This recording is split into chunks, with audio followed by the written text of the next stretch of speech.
Have you guys heard about Concord, the game?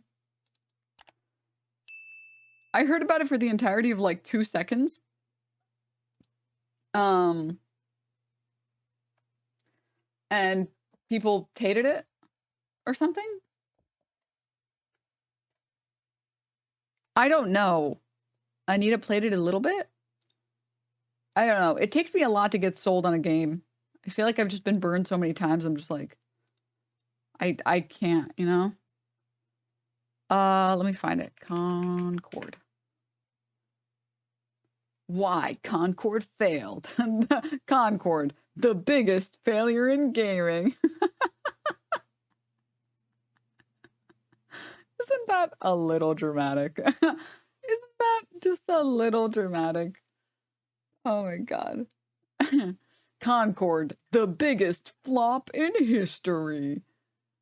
If I tried for 2 seconds, I could think of like 15 games that flopped harder. Does anyone remember what was it? New Man Sky? No, it's something close to that. No Man's Sky. No Man's Sky. No Man's Sky, Anthem, Andromeda, Cyberpunk until it got patched, which in my opinion, your launch as a game studio is so important. Because me, as someone who was very excited for Cyberpunk and then saw a bunch of people being like, oh, it's like really glitchy, really bad, really crunchy. I was like, oh, I guess I'm not going to get it. And then people were like, no, it's really good. And I believe them. I believe that the game is actually fun and actually good now. But I don't want to buy it. I just don't want to get it. I know it's good. I know they fixed it. I just don't want to get it. Same thing with like No Man's Sky. People are like, no, it's actually really, really good now. It's really fun. I tried it. You need to try it. I'm like, yeah, I know, but nothing in me wants to. I just don't. I have no desire to try it. I just don't. Right? And it's just that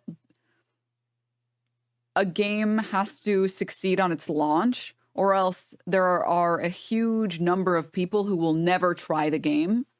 Because the memory of like this is all into like marketing and like brain psychology. The memory of what that game was supposed to be and how it was ruined is too strong to ever want to go back. And it's only the people who really, really, really want to who will try again, right? Or the people who missed out on all of this that will try again, right? I think the biggest problem with Cyberpunk is like I watched some other people play it like last year. And I was like,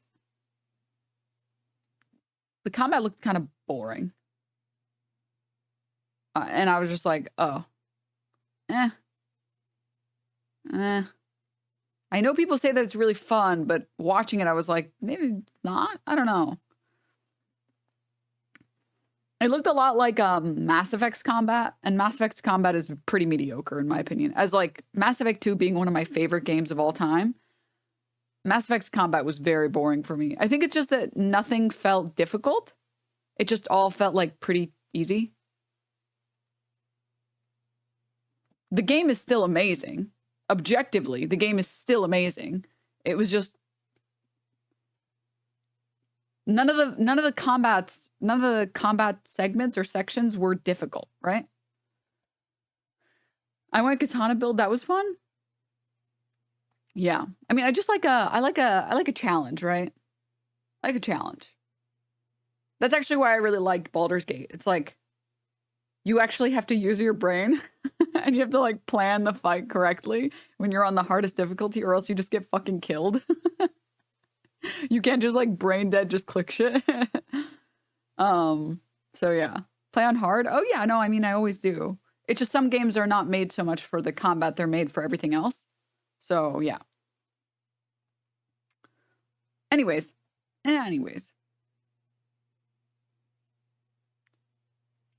Doom is great for difficult content. Honestly, Doom would be pretty fun. Doom would be pretty fun. I genuinely actually went back to give it a second chance and I was still bored of it. Yeah, I mean, also, some games are not for everyone, right? And what you look for in a game as someone who plays games is going to be very different from what somebody else wants, right? Which is fine. Games are made to have fun. If you're having fun, whatever difficulty you're playing at, great. You're winning at the game. You are having fun. But yeah, anyways, I think for me, if combat is something that has to happen frequently, I want it to be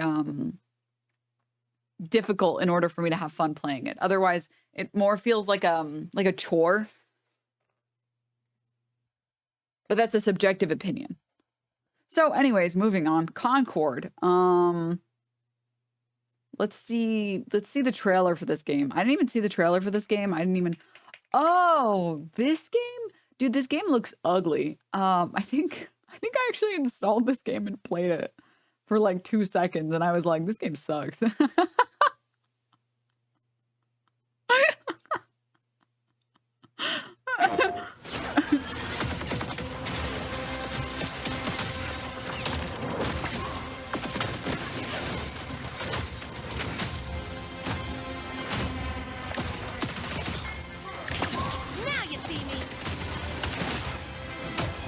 How do I say this? It felt like a mobile game.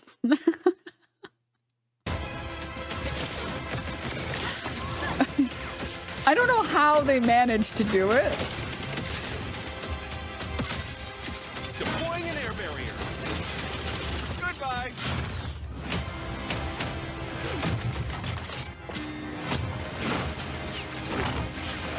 Follow me. I'll lead us in.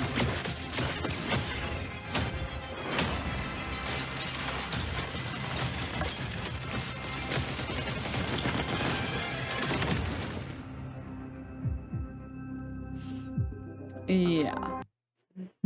Oh, it's just Overwatch. The other problem is that it was in development for like 8 years. And then by the time it came out, people were over hero shooters. Yes. It's too bad because the animated trailers were sick, but they went with this hyper real art style that clearly cucked the character design. Yeah. 100% agree. It was just 6 years too late for market. Yeah. You played Deadlock yet? No, but I want to play Deadlock. The existing designs from concept to implementation did not go well. If we did concept art for this game, I would have been mad. Oh yeah, to be very clear, I always feel bad saying some games are shit because I know the people who worked on them worked really hard on them. Like I know that the artists probably worked really hard and the game developers worked really hard and the people who make the map design people probably worked really hard, but there's only so much like you can do. So I always feel a little guilty whenever I say I don't. I always feel a little guilty when I say that a game sucks, but it kind of sucked. Hold up. This is kind of a. So, let me say something on this topic.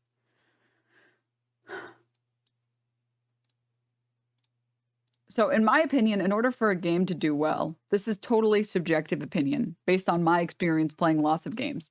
But in order for like a multiplayer game to do well, especially shooters, the game has to have like a setting that feels both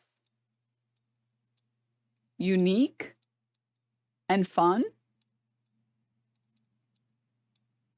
Because you need to get like the diehard fans in to basically push out a bunch of advertisement for you. Okay? So this was the case with TF2. People love TF2 and the characters and the world design so much. It got that cult-like following. And once you have the cult-like following, the cult they pump out fuck tons of content for you as an advertisement for your game. And that is just an ongoing constant churn of new players, right? You watch like one TF2 short video, you watch one TF2 shitpost video. This is ancient memes at this point, but you watch enough of that stuff and you're like, you know what? Fuck it. I will play this game. I'm tired of watching these funny videos and not ever playing the game. I'm going to play the game. This also was the case with, I would say, Overwatch for at least some period of time, where Overwatch had such a cult-like following. Also, the Overwatch helped a lot. And there was a lot of people who were very excited with the lore and the universe of the game and the character design, and it felt unique, right? And so they would pump out so much content for Overwatch, which is just free advertising and free player-based churn. Now, once you get this part down, the game also has to be fun. Like it has to be an enjoyable experience to play.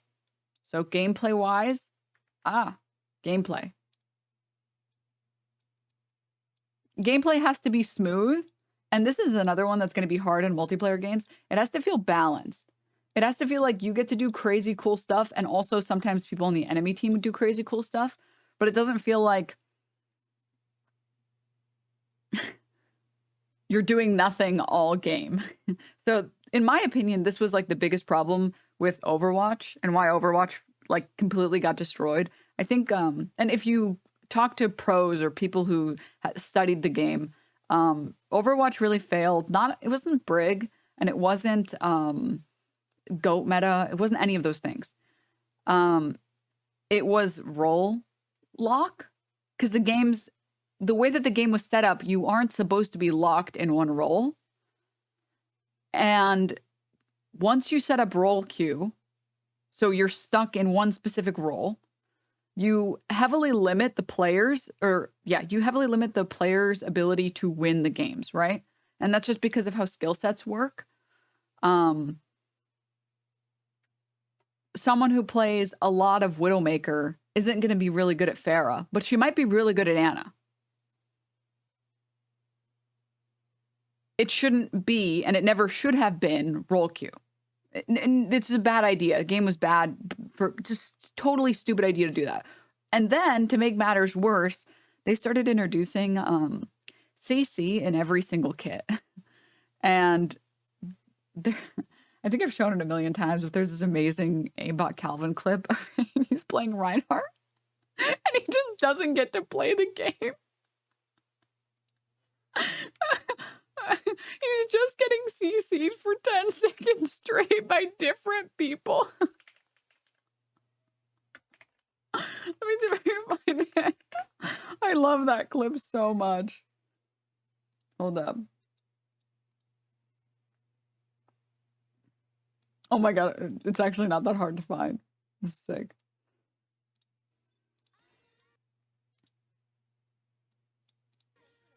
This is a tank character, by the way. You're supposed to be able to do whatever the fuck you want on a tank character. Dude, oh my god.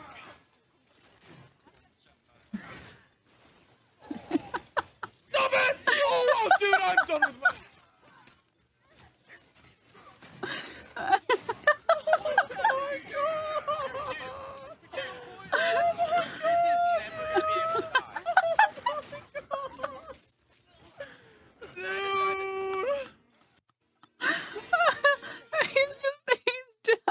Just getting CC'd and CC'd and CC'd and CC'd. And you can tell that the Overwatch developers, when they took a break from working on Overwatch to work on Overwatch 2, every single character in that game that had CC either had the CC removed or heavily reduced. So like McCree, he doesn't even have his flashbang anymore. Literally doesn't even have it anymore. That's like, oh, sorry, Cassidy. Sorry, I still live in like 2018 era.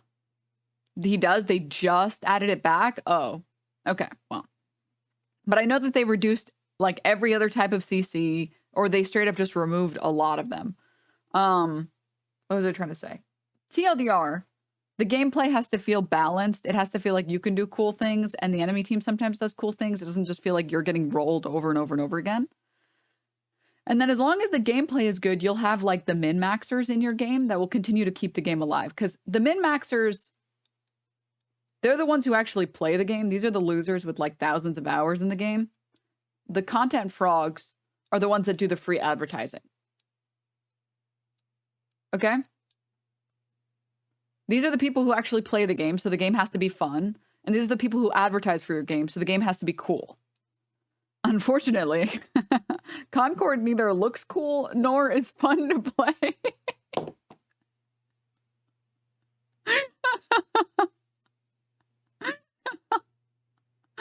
Like, if you guys have seen the designs for this game, oh my god. I feel really bad again. I just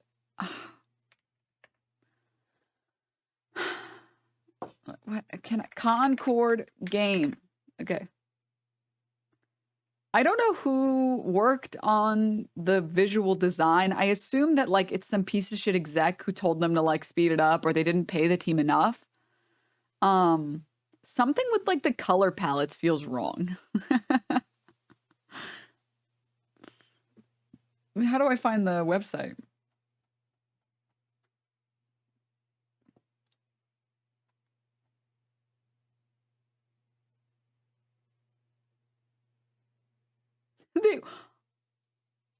They took the game offline?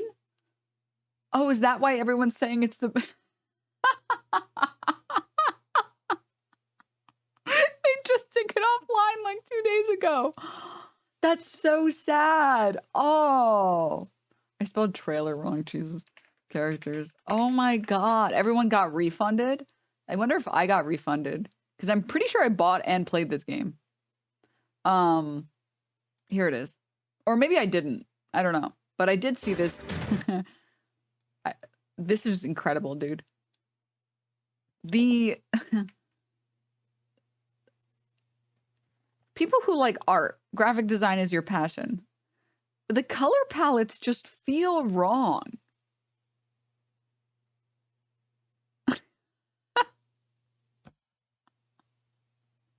What?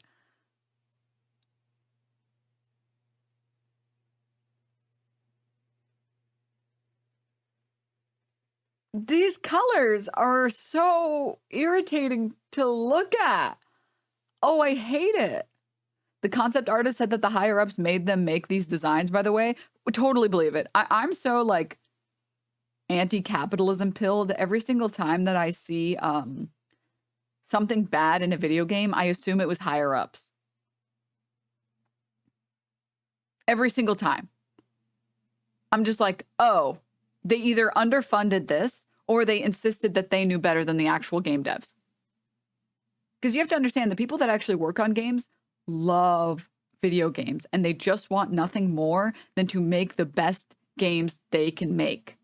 That's it. That's all they want. They just want the best games they can make.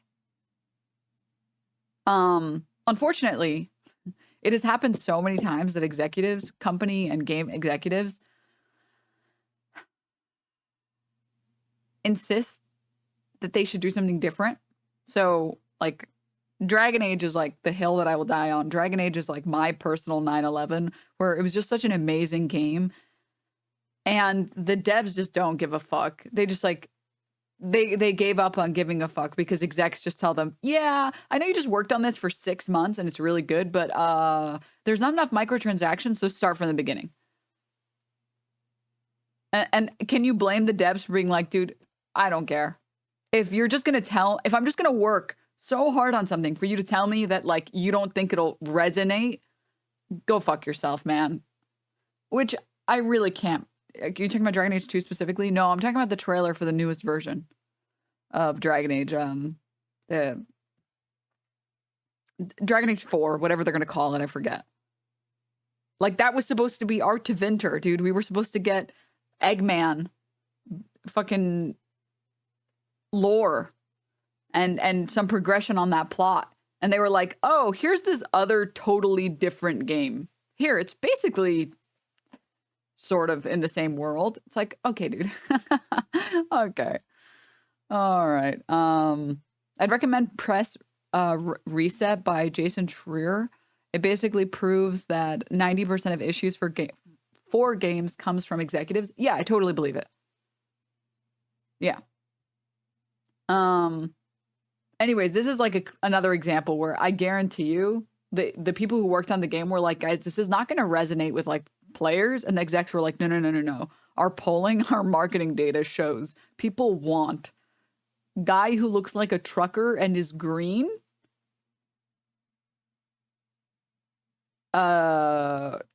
with scales and a life vest. our focus group says. Like, dude, what? Like, this color palette is so nasty.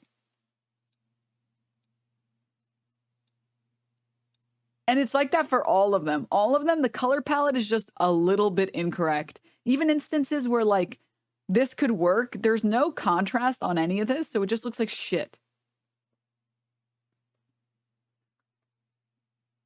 It's just like orange, pink, beige. Perfect. Send it out.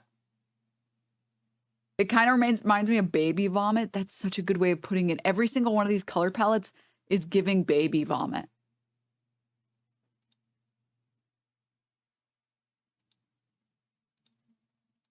And it's like that for all of them. All of them. No one is making these characters, dude. No one. The only character design in here that looks even a little good is this one. Oh, and what a shocker. It's because there's some actual fucking contrast in this. There's actually colors that work together, and it isn't just like this pastel baby vomit. So, yeah, this is pretty bad, not gonna lie. It's because this one's actually based on a real person. Yeah. An actual artist made this one? Yeah. Anyways, I'm not surprised that the game is dog shit, but I do want to see this video. Okay, it's mold time. Concord is dead. Time to address the elephant in the room. So the elephant in the room, coming off of the wild, crazy success of Concord, is whether or not PlayStation is going to change their approach to live service games. Because at the very least, whether you think Concord's a really good game, whether you think it's a really boring game, or you think it's bad, doesn't really matter. No. The effect and the conclusion you should reach is that something didn't work, right? Who knows? Thing did not work properly. Because I do have to say though, from Sony's perspective, no, they actually made the best consumer-friendly decision they could have made, where they refunded everybody's money completely, and they said, "That's it, we're done, we're sorry." This was the most consumer-friendly option they could have gone with. Game is even okay, and everything else goes well. It should. I mean, Sony is like a major company. If they ever want to make games again, they kind of had to do that, because who the fuck is ever going to trust Sony ever again? Like, I know if I bought Concord, no, it was easy. They only had to refund 25,000 people. Yeah. If I bought Concord and I knew its association with Sony and the game was shit, and then they closed the servers within how long of the game being out?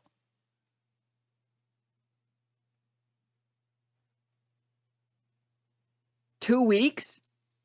Yeah, I would want a refund too. I'd be really mad. I'd be like, okay, I'm just never going to buy another game from you guys again, Sony. If you guys just sell games and then close the servers 2 weeks later. Yeah. Have a chance of success. But something didn't work here. And Sony's approach should be to figure out what that was. Now, I think it's a combination of many, many things. For one, just at the outset, I don't think anybody was particularly intrigued by the concept of the game.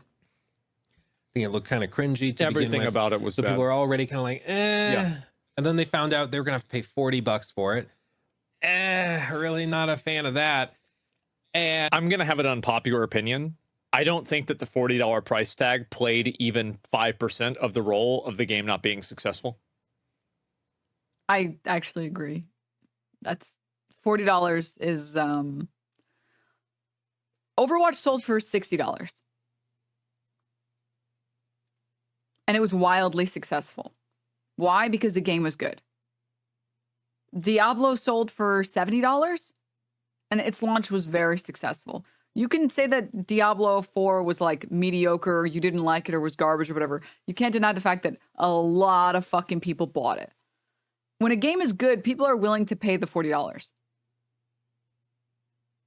The problem is the game has to have hype and it has to feel fun and worth the price tag. The only exception to the rule is like MOBAs. For one reason or another, it's just hard to get people to pay money to buy a MOBA. But yeah, Helldivers 2 is a good example. I think that costed like $40. I never played Helldivers, so I don't know. So yeah, $40 I think is that price is fine. That price is totally fine. It's just that the game has to have hype. The other thing I think as well that's important is you can easily charge $40, $50, $60, $70 if everyone around you wants to play the game. I feel like the number one reason why I spend money on games is because friends of mine are playing games and I want to play with them. Not a single person I knew wanted to play Concord. Why would I buy it? I'm remembering now I didn't buy it. I saw the character designs. I saw the gameplay and I was like, this is boring. And also no one I know is going to play this. I'm not playing this game by myself. I don't think it had really anything to do with it. And here I've got 2 points on a graph that I can give you guys for why I agree, why I think that. Number one, Helldivers 2. Everybody bought the game. It was still very popular and it costed $40. Pretty much a 1-to-1, right? And here's number two, which is the fact that Concord had a beta weekend. They had 2 beta weekends. They had a paid beta weekend, and then they had a free beta weekend. And the paid beta weekend, because it was the first weekend, had more players than the free one. So even when the game was in a completely free state of play, people still chose to not Wait, the moles is cooking. Hold up. play the game. If that doesn't prove it, then what does? And then the narrative started building and building that nobody was playing it, nobody was interested. And once that narrative takes hold, your live service game is dead. Because nobody's going to spend $40 to get into a game It's dead. that they're not going to be able to play in a few weeks Exactly. because the player count will be so low. Yeah. Nobody's going to do that. So This happens to MMOs, right? It's like the circling the drain, the death spiral. Was an Overwatch $60 at launch? Nobody cares about the money. People are going to, again, people will find a way to get the money together if the game is good enough. Was Overwatch 40? I remember it being 60, but I don't really remember, honestly. Maybe it was 40. Overwatch launch was hype. Yeah, and to be honest, that was years ago, right? So the culture's changed. Which is, you know, it's fucked up. Overwatch came out 8 years ago. On the sidelines. Because why would they? Why would they throw $40 away effectively? So I think there were many, many things that stacked into Concord's demise. But now the question is, how does Sony handle their stuff moving forward? Because bear in mind, they have other live service games that are coming in the next few months, next year, next 2 years, that are actively in the works. Like these are coming and they're going to be influenced by Concord, no doubt. So there's a lot of things to... That guy donated and it said Concord player base equals capacity of the plane Concord, which is really fucking funny because just like Concord, the game was discontinued, the Concord plane was also discontinued.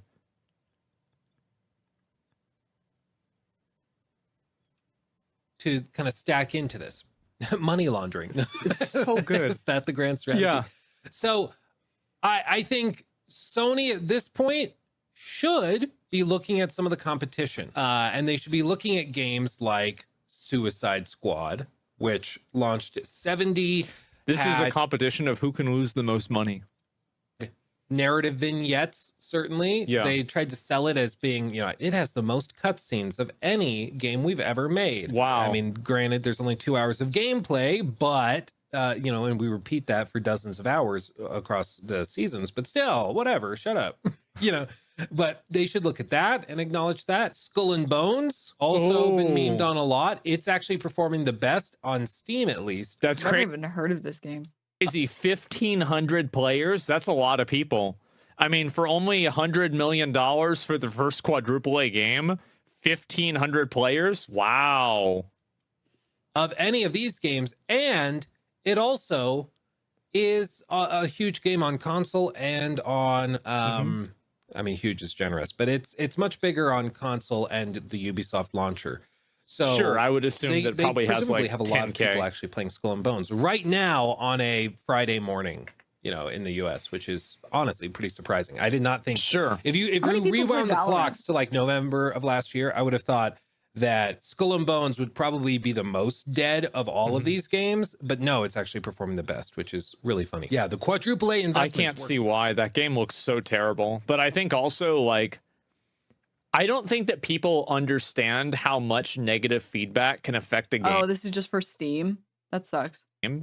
Like, there are games that effectively get aborted. Like, they're not even released yet and they're dead. They're like, people have already made up their mind that the game's dead. And I've seen it happen with like probably 10 games this year. It's actually crazy. Like Blue Protocol. Yeah, exactly. Blue Protocol. I mean, like, I think Throne and Liberty is going that direction too. Like, it's really problematic. What is this? Aborto.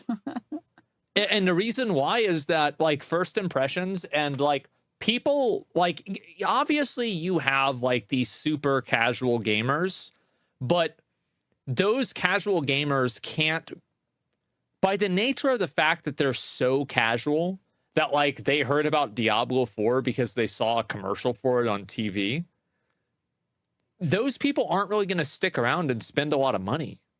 They're probably just going to buy the game and that's about it. So you don't build a community on those people. Doubt, didn't they? And then on the flip side, other games like Deadlock, which isn't even announced yet for... Dude, I feel so bad that I haven't played this. I'm not gonna lie, Deadlock also, it has a lot, like a lot going for it being a Valve game. People love Valve. I'm sure like the haters will speak up right now and be like, I personally actually hate Valve. They killed my dog and they called me ugly. But the Valve buff is real. There's a lot of people who will innately just love a game that is from Valve. I'm sure the fact that seemingly Deadlock is also really fun. But yeah, I also really need to play this game. I just don't really like shooters. I like shooters. I should play it. Yet I need to play this game. For like, it doesn't have a release date announced yet. It's I've had a lot of like friends of mine tell me I need to play. They did reveal it technically, so they did do like an early development reveal drop mini trailer kind of thing. Fun, very fast game. Here. Yeah, but I watched a little bit. Like, it was at 90,000 players while it was still unannounced. That's ridiculous. Insane. That's ridiculous. But it's because you've had streamers that have played it and have fallen in love with it. Shroud, famously. I don't even agree with that, because before Shroud even played the game on stream, it was still going up in players. Because like they finally lifted the NDA on the game, but even before... Have you guys seen the Deadlock trailer?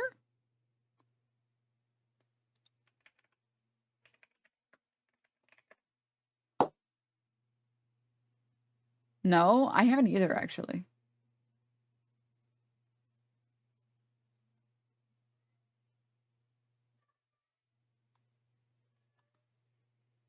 Wormy. Stop. Wormy. Stop.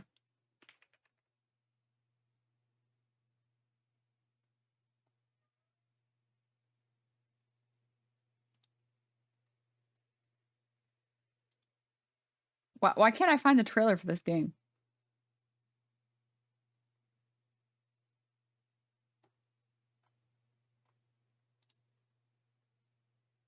Why is this the only thing I can find?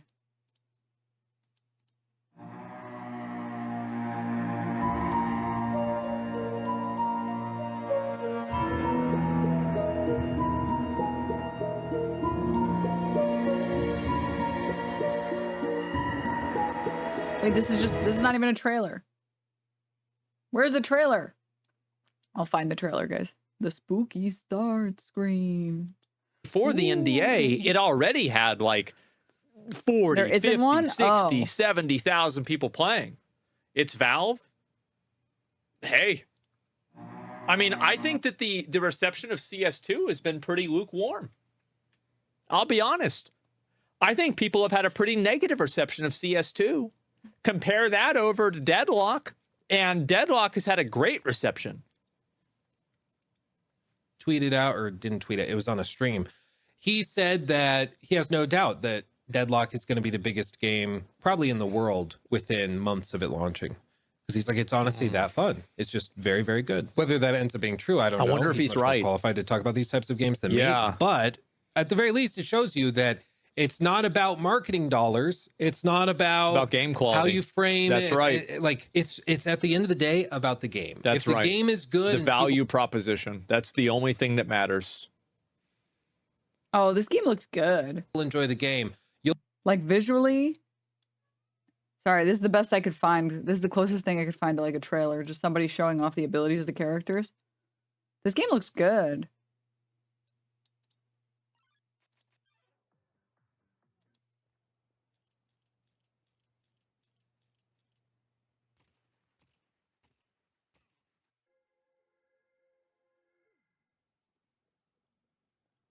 It looks clean. Dude, I have so much respect for games that have clean UIs.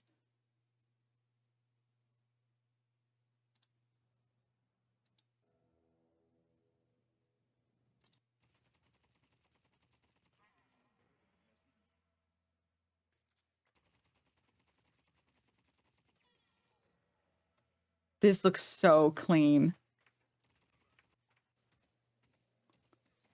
Oh, dude, this trailer is going to be so fucking good when they finally put it out.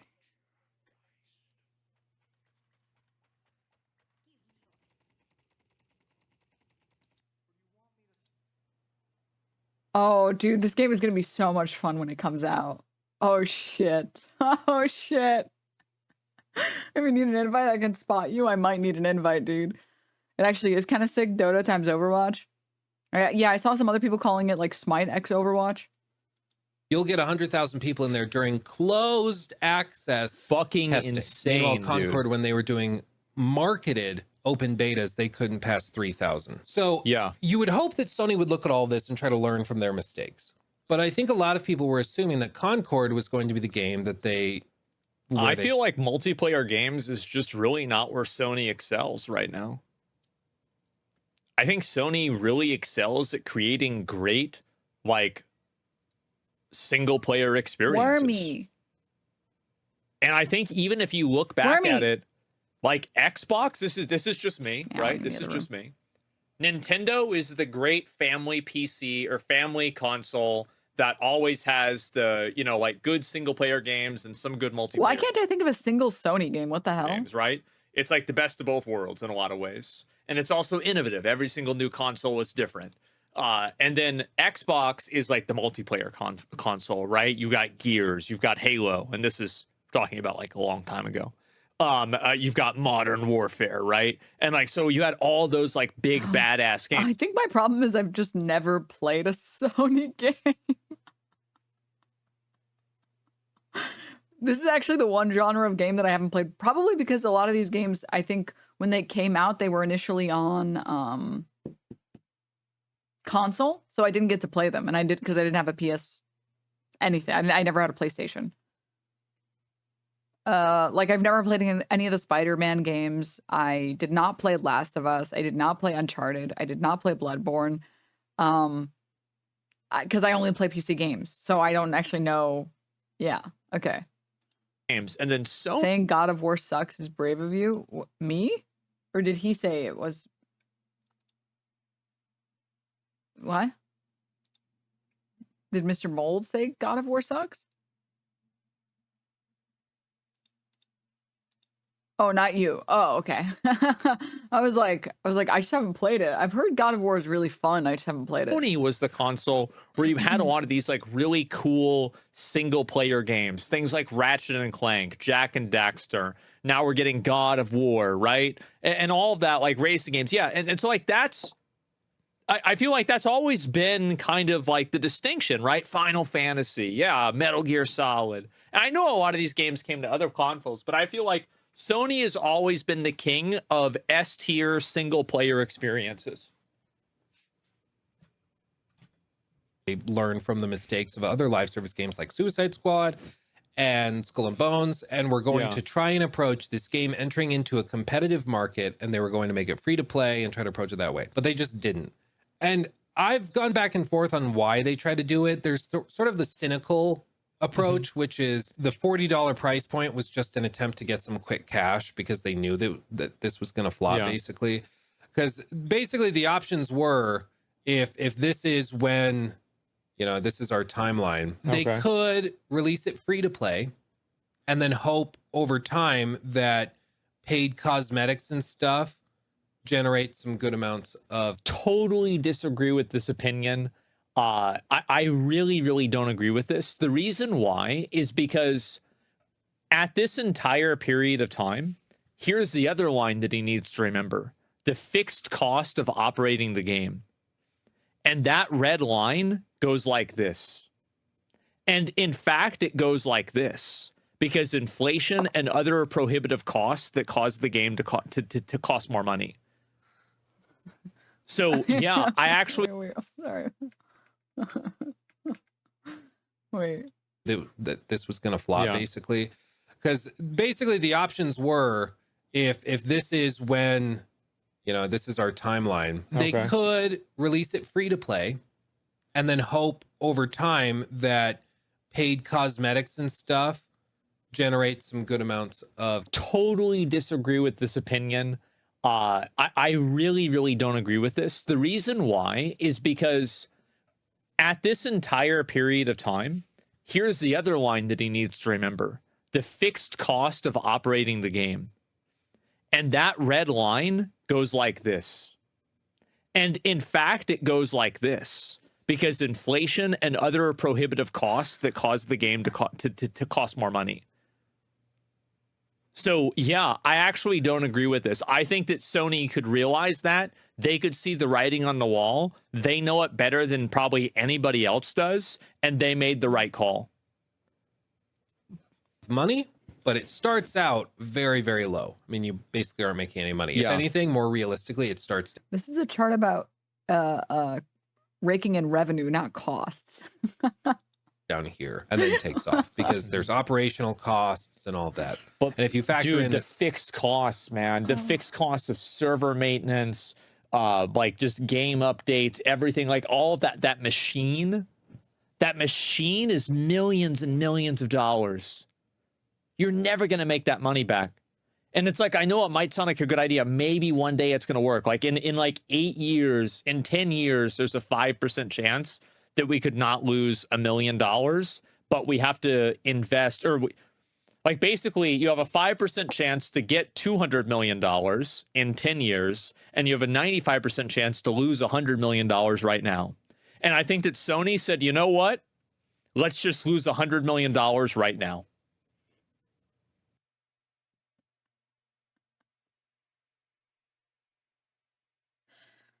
Maybe the mold is getting to me.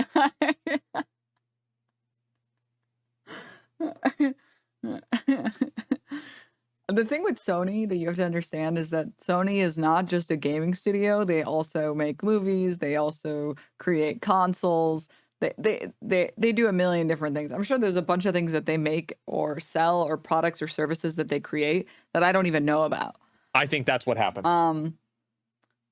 Like, think about all the people who buy Sony controllers that have never bought a console. They just have the controller because they're PC gamers and they like what the Sony console or the controller brings. Right? They're not even a studio, really? Yeah. Memory sticks. I mean, again, cameras. How could I forget? They make cameras. I have a Sony camera. The thing is with Sony, they have so many products and they're a multi-billion corporation, right? They're a multi-billion-dollar corporation, if I'm not mistaken. TVs, etc. Yeah.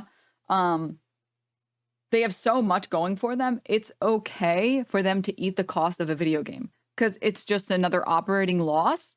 And at the end of the day, it's bad for brand awareness and it's bad for brand recognition for them to have a game fail so badly that they have to close the servers in 2 weeks. Like, they don't want that to happen, obviously. But you have to understand that they can just write that entire thing off as a loss, and it's just a basically tax write-off for the rest of their industries, for the rest of their products. Like, it's not a big deal. It's the same reason why Twitch is still running, even though it's at a loss and Amazon owns it. Amazon already makes so much fucking money. Like, they're just swimming in money. They're fine with Twitch continuing to lose money for a long time. They're totally fine with that. Same thing as like the Warner Brothers scrapping Coyote versus Roadrunner. Yeah, exactly. 100% exactly. They want to have successful items in their portfolio. They don't want to have unsuccessful items in their portfolio. So when Sony has a flop, they just cut it immediately. The money is almost not relevant when you're that big of a corporation. It's almost like not relevant because they want the shiny brand prestige. It's the same. It's not exactly the same reason, but when you think about that, think about the fact that like luxury brands literally burn their bags and their shoes if they don't sell them by the end of the season. They would rather destroy the remaining product they have to keep the brand recognition up and to keep the status of the luxury brand up than give it to other people. Or then give it to corpos that usually sell it at a cheaper cost. They don't want homeless people to be seen using their stuff. Not even homeless people, just like middle-class people. Like Juicy Couture as an example, right? Juicy Couture was like super giga expensive in the early 2000s. And then the company started doing really poorly after the recession. So they started like mass selling all their excess product to like TJ Maxx's and stuff, which means TJ Maxx is going to mark it down like 50, 60, 70%. There's no more artificial scarcity. The middle class and lower class are wearing the product. Now rich people don't want to wear it anymore, so the cost goes down. Why burn it? Can't they reuse the material? It's cheaper to burn it. It's cheaper to burn it than to burn it or like landfill it, excuse me, than to try and repurpose it.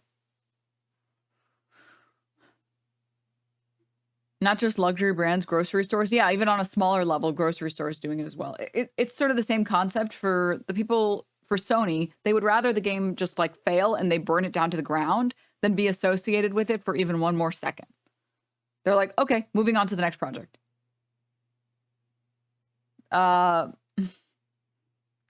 Anyways, yeah, you guys get the point. I think they made the right call. Cost of like development, then it certainly is much lower, and it's more like this. So they could do that. That's usually how free to play games. Totally different situation, but you're right. They tried to charge $40 a copy, which starts them a bit higher, but their hope is that with the cosmetics and everything, it can take off. Maybe at a more shallow rate because it's like people are less likely to spend $40 on it, but whatever. And they just decided to do this right. And some people are like, oh, they're just trying to get, this gap made up because they don't think that this is going to happen. Like none of this on this side of the equation is going to happen because it's going to shut down. Maybe that's the case. I don't know. You've also got to think about this as inside of the context of Sony's reputation. Like right now, there is, I think, a very strong console war going on.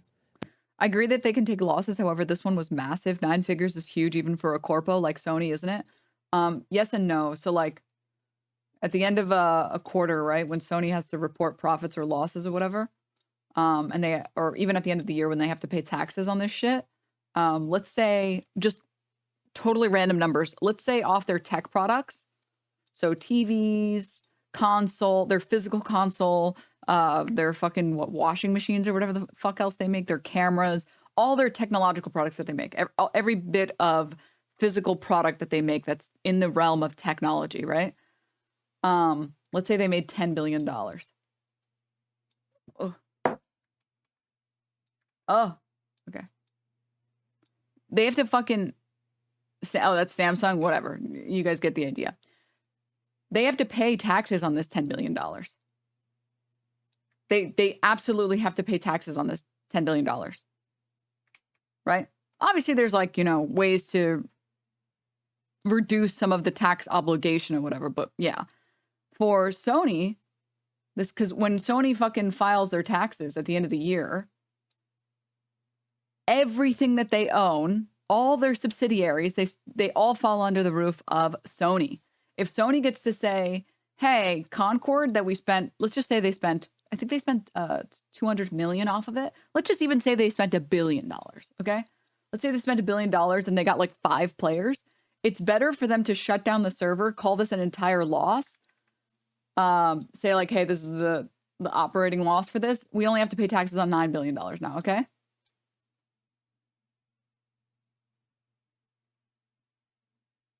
By writing this entire thing off as like a loss, it reduces their tax obligation for the rest of their industries. And in terms of like marketing and brand recognition, it's not necessarily a bad idea for Sony to just close the server instead of letting this like dog shit game continue to run and continue to have the 5 players that want to play the game keep playing it. So they can continue to keep it open and continue to pay for the servers and the advertising and the team to update it and put out patches and fix bugs and keep dumping money into it. Or they can be like, actually, no, we're not doing this. Write this off of our taxes here. Because Microsoft and Xbox has released probably one of the strongest like set of game offerings in the future that I think we've seen in probably 5 or 10 years. Like they're releasing and coming out with all these insanely good fucking games, right? And I think also Microsoft is setting itself up to be the next, to be the first big platform for cloud gaming, like unironic cloud gaming, not Google Stadia cloud gaming, but cloud gaming that works. I think it's going to happen. Like we all know, right? In 100 years, we're going to have cloud gaming, right? Everybody probably agrees on that. But where in between 100 and 0 are we? Why? I don't know. Probably pretty close. But I think that Microsoft knows that, and they're building the infrastructure for that right now. I think Sony knows that they are the king of single-player experiences, so they're building into that right now. And I think Nintendo knows that no matter what they do, there will always be people that buy Nintendos because they're cool, and Nintendo makes great games, and all Nintendo needs to do is just keep being innovative, and they will exist forever. That's it. Nintendo. I'm just a Nintendo hater. I was just a broke boy in my youngin' days, so I never got into Nintendo because I couldn't afford the fucking $200-$300 console and then the $60-$70 games every single time that a new game came out. So now I just like never played. I've played like 1 or 2 Nintendo games and that's it. It's okay, there's still hope for you. Well, now I feel like I've missed out on so much of it. I don't have all the nostalgia. I don't have all the Nintendo nostalgia. So the idea of like buying a Nintendo console today is just like, I will never. Nintendo games weren't $60 until the Switch. What are you talking about? Yes, they were. They absolutely were. They 100% were. I remember when I was very excited that Pokemon Black and White came out, and that was my first Pokemon game, and it was $60. And I borrowed somebody else's Nintendo, was it a DS at that time? Or was it the 3DS at that time? I don't remember. And I played it, and I was like, I mean, that was fun, I guess.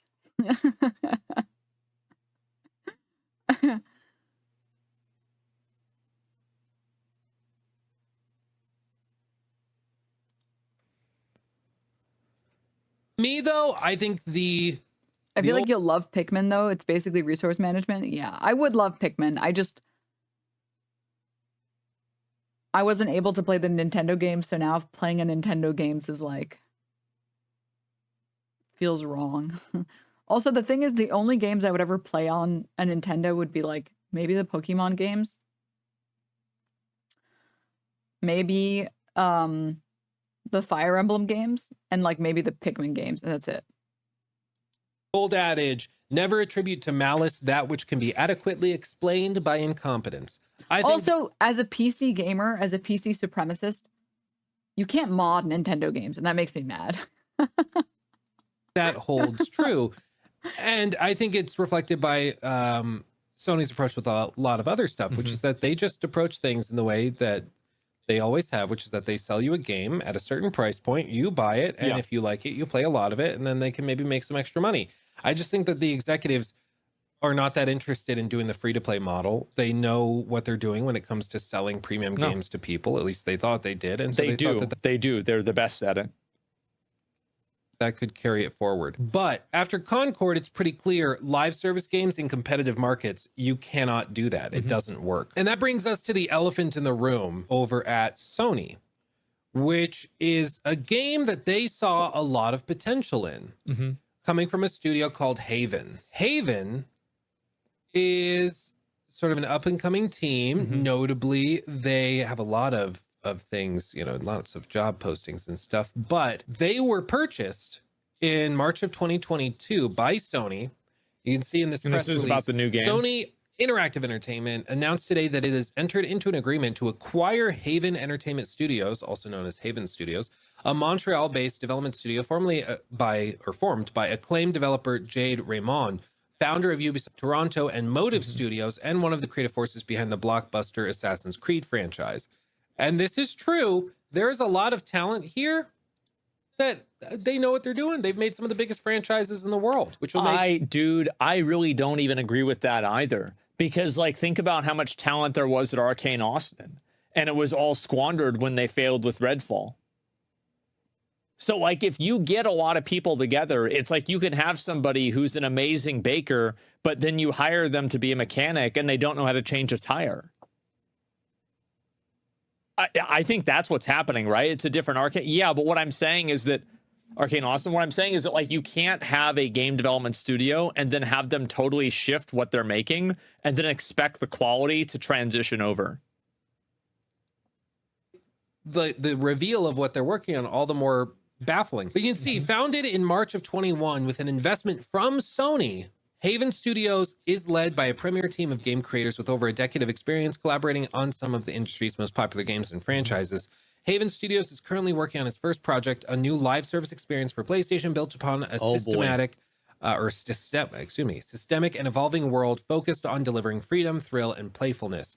Quote, Haven is an emerging studio with an exceptional team of talent, and we're delighted to welcome them into PlayStation as our first game development studio in Canada, said Jim Ryan. Jim Ryan is gone now, right? I feel like Jim Ryan announced he left PlayStation like about 8 months ago to a year ago. I think that there's a reason why he left. I think that he left because he pushed Sony in a live direction, in a live service direction. And at the point that he left, they could already tell that that direction was damaging to the company. He was asked to leave. Yeah, I think that's what happened. Jimmy, James, he's back. He's everywhere. The studio's focus on creating an original AAA multiplayer game will not only flex the power of the PlayStation 5, but will further expand upon the diverse catalog of gaming experiences that can only be found on PlayStation. So with Concord, they bought the studio after, again, they said that Concord took them 8 years. They bought that studio when Concord was very far along. They saw the game, thought it had a lot of potential, and then they bought it. Jim is just farming else. With this game we're about to talk about from Haven Studios, this is the new one. The studio was founded thanks to money from Sony. This YouTuber's background is so sick, by the way. They put cash up to form this studio, so they've been in since the very, very, very beginning. Minus With 8 years, Concord, they kind of had the get out of jail free card of like, oh, well, we didn't really make the game. We just like published it and, you know, we bought them. Yeah. But effectively we just published it. They made the game though. We didn't have that much direct involvement. With Fair Games, they've been involved since the studio was founded, which is interesting, especially when you see what it is. In this announcement, they say with a team of over 60 employees and growing, he'll probably show it will soon. be the 18th studio to join the PlayStation Studios family. The day-to-day operations post-acquisition will continue to be run by the management team at Haven Studios in close collaboration with the PlayStation Studios leadership team. Terms of this transaction, including the acquisition costs, are not disclosed due to contractual commitments. We don't know exactly how much they spent on it. It could be 100 million, could be 50 million, could be 200 million. We don't really know. And we haven't really seen many leaks as far as I'm aware of how much they spent on it. But they've spent a lot. Probably a lot of money. So what is this game? What is this game that they spent millions and millions and millions of dollars on? And here we go. Represents a major investment. We saw this earlier. Let's look at it. Surprising. As you can see, CGI, not actual gameplay. Oh, man. Yep. Bear in mind, the goal of this should be to make a unique live service game, and these guys are from Ubisoft. Okay, so so just ask yourself if this looks kind of. Dude, I really do feel so bad for all the people that worked on this game. Because you know they tried so hard to make it good, but like fucking executives suck dick, dude. Ubisofty.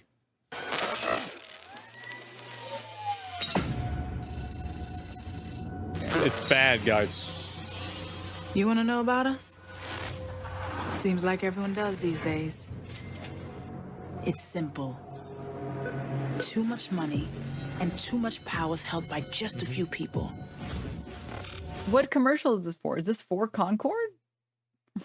Chat. Woketivist gaming. Trash. It's only Woke getting nonsense.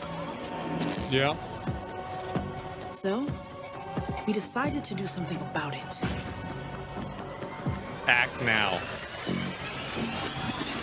Let's This go. is a different Sony game? Oh, this was a flop? A different flop? Yeah. I'm something like you. My drink and drive too. Work 9 to 5s when I was in high school. Man. Shoes here don't come out till June. Man. I'll crop you. Maybe to the game. Said my Man. blues got a window seat like Erica Badu.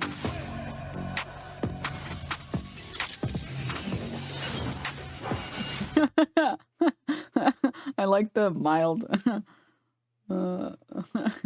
This is like diet racism almost. The hip hop, of course. Of course it's a hip hop track. Dot dot.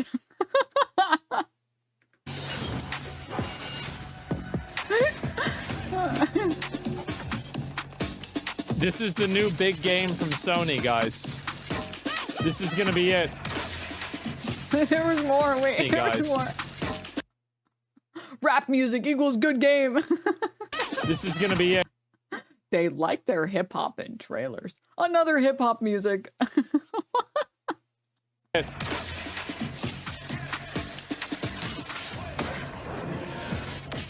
If you ain't got it, then you can't flaunt it. Pull up Lamborghini and Sonic. I mean, the game looks. Sorry.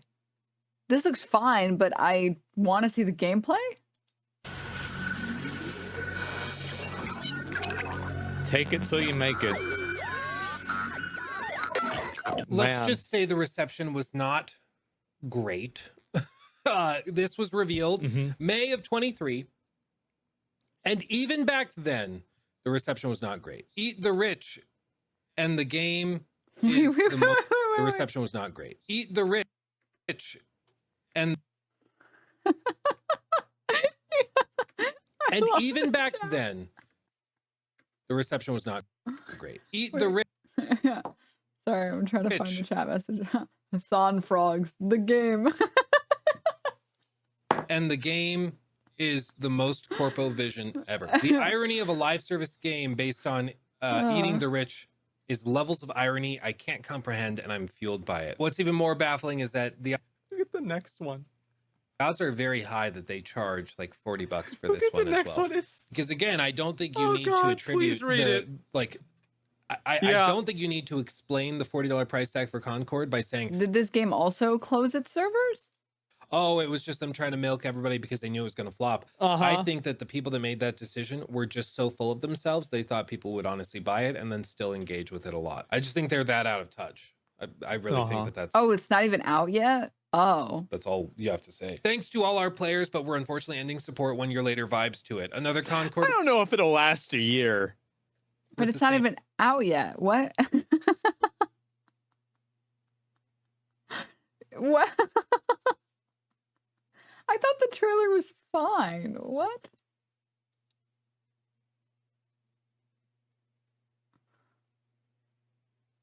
Same fate. You can take the devs out of Ubisoft. You can't take the Ubisoft out of the devs. I'm Man. almost 40, but even I am getting, how do you do, fellow kids? Vibes. Eat the Rich creates a game. Oh my god, this one chatter is so rent free. Hassan's favorite game, lol. What the As a hell? service with seasonal battle pass and millions of microtransactions.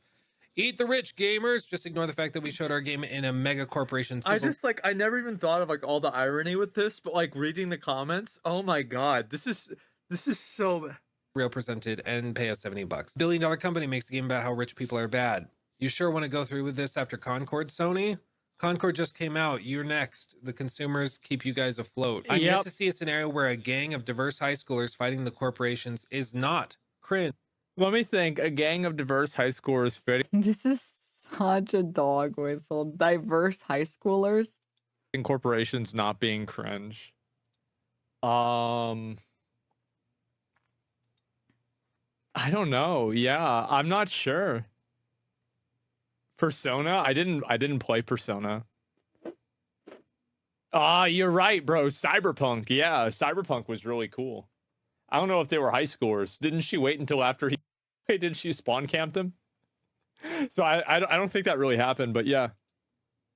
I also can't think of an example of that. Yeah. Again, I agree with Techno. There's nothing wrong with a diverse cast of characters. It's when your game can only be defined by a couple of taglines that are not particularly interesting to begin with. People kind of check out and are like, okay. I think that people just see too much real life politics in a game like that, and it makes them think that it's inauthentic.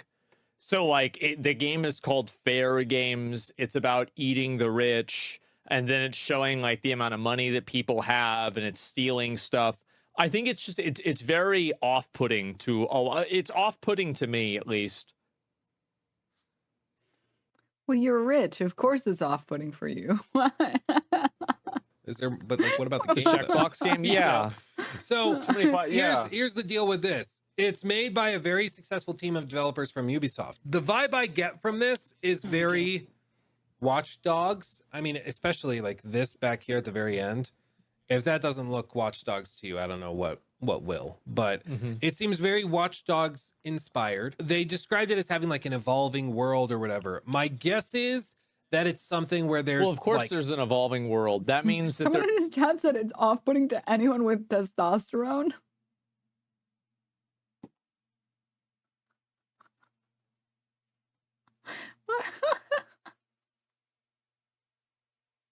there's a battle pass, and they change one mechanic in the game every 45 days. Oh. Yeah, no, I know what that means. We all know what that means. We've played games like that for sure. multiple different mission types, and it's going to be something, I don't even know how to break this down. My guess is it's going to be something like this. Okay.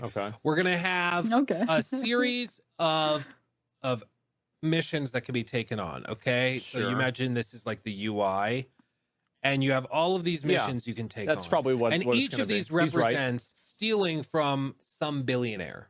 Okay. So maybe this is like, I think that if it's weird that people call this like woke, when if you go back a few decades, like everyone was making fun of rich oil barons, like Scrooge McDuck. Going after those fuckers was so American. It was so based. But unfortunately, people have no idea that they fall for propaganda, and that and the fact that people are not immune from propaganda, they don't realize they've been propagandized to think that this is propaganda. It's really sad. It's actually really, really sad. Like, you should not be, you're actually straight up brain fried if you think you should defend people who have more money than they know what to do with. Like, you should not feel sympathy to billionaires and be like, oh my God, a game about stealing their money, political. Like, what are you talking about, man? Dude, you know those people are billionaires because they've like literally squeezed you dry. They're the only reason billionaires currently exist in our society at the rates that they do, I'm talking about the United States mostly, is because they get to buy up all of the property in your area and then raise your rent, because they get to monopolize the grocery stores in your area and then price gouge your groceries. Like, and those are two industries that affect your day-to-day life. And a game talking about fucking those people over is too political for you?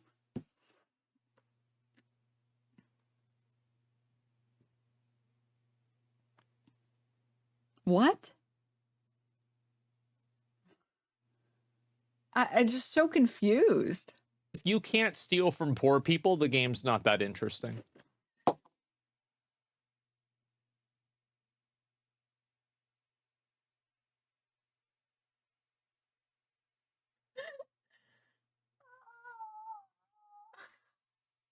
poor. What would you be stealing?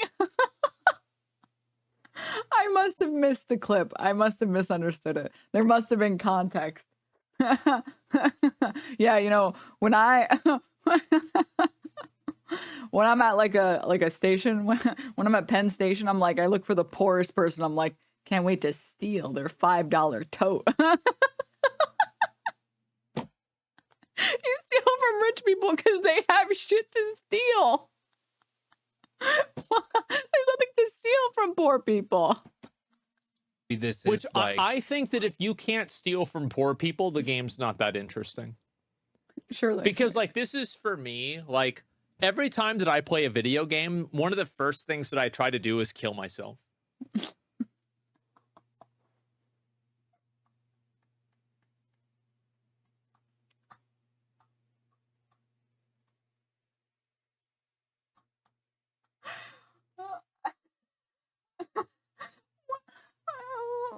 Pressing play made it make less sense. No. You remember back in Shadowlands, it's like it was like the realm of the dead? Well, what happens if you kill yourself in the realm of the dead? Let's find out right now. Immediately. Let's find. So what happens? Can you cut down a tree? Can you do this? And so like the more guardrails there are in a game, the more the game feels like it's not it's no longer transcendent. It's no longer an experience. There's no immersion there. There's no suspension of disbelief.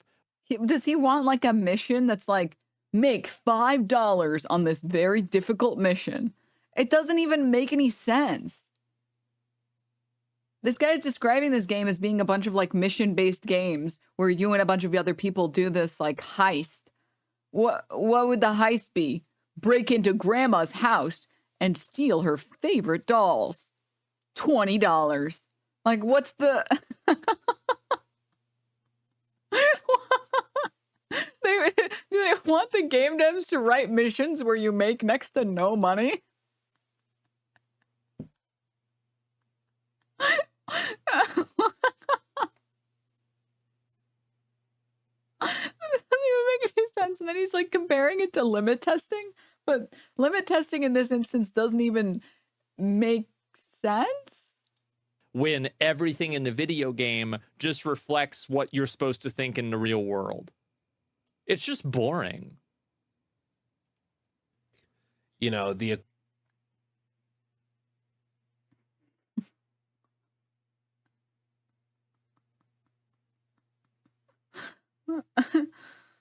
What did he mean by this? Oh, do you think there's a possibility that companies keep greenlighting games with progressive messaging that are doomed to fail? So these brain rotted people associate progressiveness with failure? No, that's too tinfoil, even for me. I think way more likely it's that like corpos get pitched by like a progressive person, and they're like, sure, why not? We have money to blow. equivalent of Bezos, and then this is like the Musk one. Yeah. This is the Ma Bill Gates. fortune. And then like you just have somebody for each of these. These are all like made up billionaires. Okay. And then what they'll do is like each of them will have a payout associated with them. So maybe this one's payout is like 20 billion. And then this one is like 15. And then this one's 8 and 3 and 5 and 2 and 11. They should have one where you have to steal from like a Mexican cartel, and it's like the hardest mission in the game, but you get the most money. And it's like they have like tanks and fucking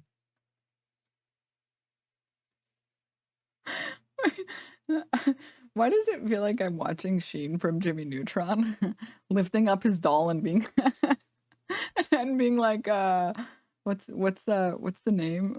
Captain Overlord. What's his name? Do you guys know what I'm talking about? Ultra Lord. He's like, we should have a mission where Ultra Lord gets like $5 billion, and then he takes down the entire Mexican cartel, and then he. It's so amazing. I love it.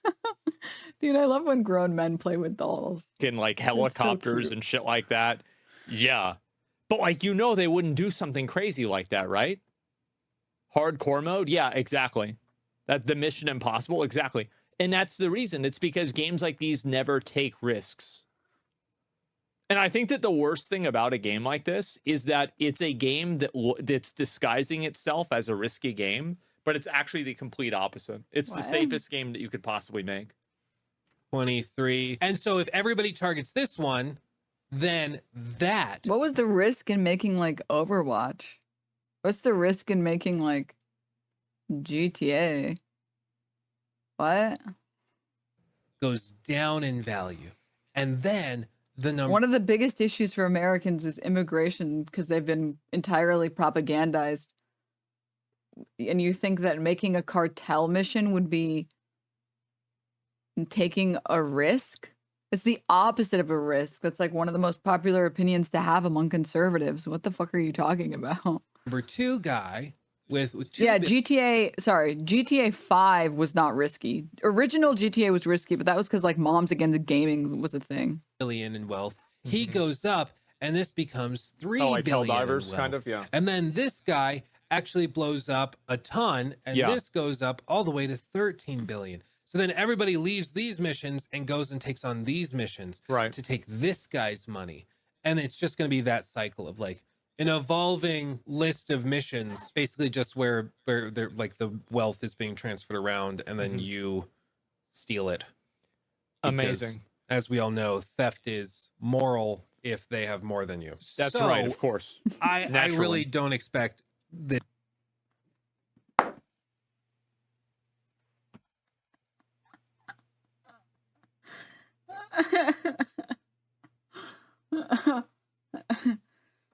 This is like a wow. Gamer brain is crazy.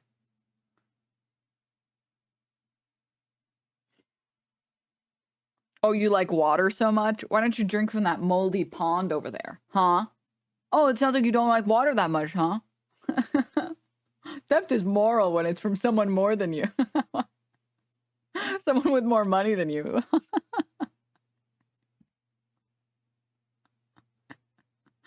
They're cooking all this off the trailer only? Yeah. This to be like that novel or crazy. I expect it to basically be a heist-based shooter, and that's about the extent of it. And it might be solid. There might be some decent gameplay systems and stuff. But again, what have I said so many times? One of the most potent forces in all of gaming is peer pressure. And if a game is deemed uncool, there's very little you can do to shake that. And and I think it's very true. And what ends up happening is that people's first impressions matter a lot because nobody has the obligation on the internet to accept that they were wrong. So what ends up happening is that somebody's first impression of the game is bad, and then a trailer comes out showing gameplay and the gameplay looks good. Well, you're still fighting an uphill battle because of that first impression. very few people will want to engage with it. And I'll tell you what, this has from the very... I feel so bad for these game devs who put out this trailer, who had this fun game vision, but a bunch of people think it's a little too woke, so now they're not interested in playing it.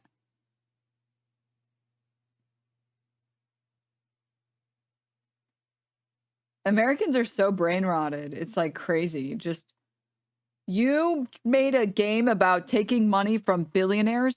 How could you be so cruel? It's like, dude, Jeff Bezos literally parks wherever he wants because he knows, and I'm pretty sure he like speeds whenever he wants because he knows that the fines that he gets don't mean shit to him. He literally doesn't care where he parks or where his fucking limo parks because he's down to collect as many fines as he has to because they're pennies in a bucket. Meanwhile, you're likely to have your life destroyed by like one $500 or $1,000 emergency. like, it's so crazy to be so die hard, ride hard for billionaires who think it's cool to fly a jet from Seattle to LA every day because they're too fucking lazy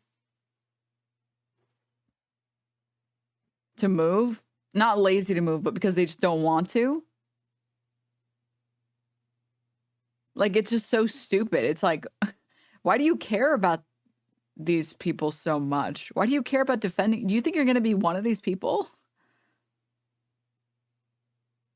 I don't understand. I don't get the defending of billionaires. I just don't. I'm really curious. Do these people think like The Purge is woke?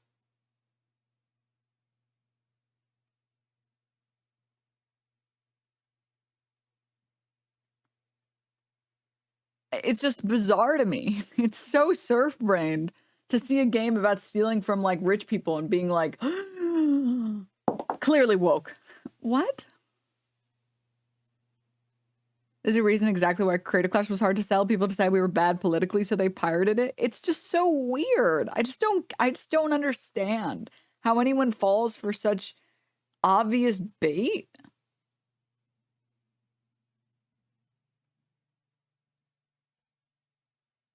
It's so bizarre. I assume it's that they don't know that they are being propagandized to believe that disliking billionaires is bad. They honestly think Starship Troopers is just a solid war movie. Oh, man. Oh, man. Oh, jeez. Very, very outset. A lot of those very cringy vibes to it, where you can tell it's developed by 56-year-old dudes who are trying to appeal to what they think like the young people, like 19-year-olds want to see, slays, and it just doesn't. I really just don't think it's. What about this was like young people slay? Was it just that there was a black woman in it? I don't think they're 50 or 60-year-old dudes. I think that they are 30. Why are you under the impression that harsh criticisms of games sold by mega corporations means they're defending billionaires? Fundamentally, if your stance is this game is woke garbage because it's trying to sell me PC anti-rich people rhetoric, that is defending billionaires.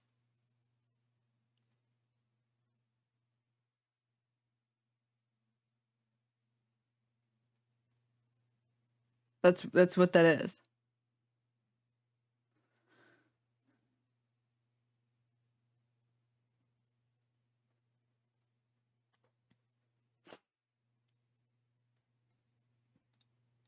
Six-year-old uncool millennials that were massive losers in middle school and high school, and now they're trying to make a game that's what they think cool people like.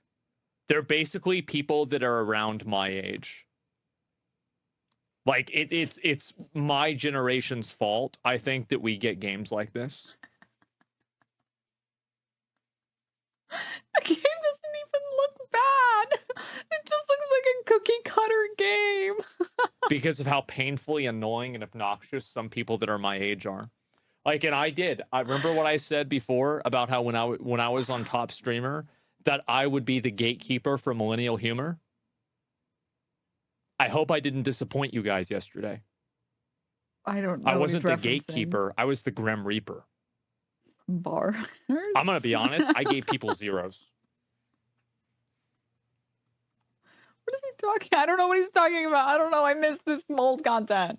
So this is sort of the elephant in the room. After Concord, I think they are all... Somebody had to. Like, everybody is walking on eggshells. He judged on a talent show? Dude, like... I feel like there are a lot of tech trees you can go under as man in society, but I have always confused when men take like the worst tech tree, which is just like, I just tell it how it is. I'm just honest around here, and I give everybody zeros, and I'm really mean about it. I just tell it how it is. That's just the type of guy that I am. It's like, dude, that's like the worst talent tree. Why are you picking this one? What the hell? That's so, huh? Why is that chick's left arm so long? Okay, wait, good question. Loser class, yeah. Yeah, it's giving like Timo main vibes. Everybody is probably wondering what they're going to do here. Like, is this going to be a $40 price point as well? Are they going to still release this? Joe Raptor Money doesn't matter. the podcast on Wednesday, he was saying he wouldn't be surprised if they just cancel this, if they just Wow. can it. Wow. Because the odds that of would this be nuts. I mean, the bigger problem is just like, I think people are over payday games and like watchdog games. I think people have a little bit of exhaustion from those games. That's like, Like, if they can 2 big games like that, that would go it would be unbelievable if that happened. They'll abortion it? Yeah. and yeah, GTA 6 will be out around this time doing a similar thing. It's a tough competition. Yeah. popping off are also pretty low, I would say. Especially if it was getting torn apart pre-Concord, post-Concord, I think there's a lot, not even of skepticism. I don't even in understand what looks so bad about this. Why are they using a cinematic trailer as like a litmus test for its potential? I don't know. I don't know. I don't know. Genuinely, I don't know. the audience. I think there's a lot of cynicism and pessimism, and I think a lot of people are rooting for all of these Jim Ryan projects to collapse. And so this is, I would argue this one has an even steeper uphill climb than Concord. Like, it's a I think that it does too. more unique game from what Yeah. I can tell.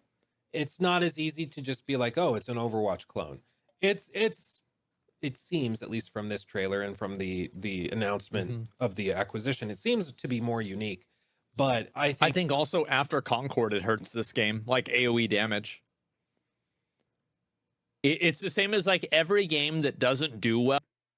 But we don't even know what the game is like. I'm so confused. You have no idea how fun a game will be based off of its fucking cinematic trailer. There are lots of games that have had amazing cinematic trailers that were really boring to play, and vice versa. This is just so bizarre to me.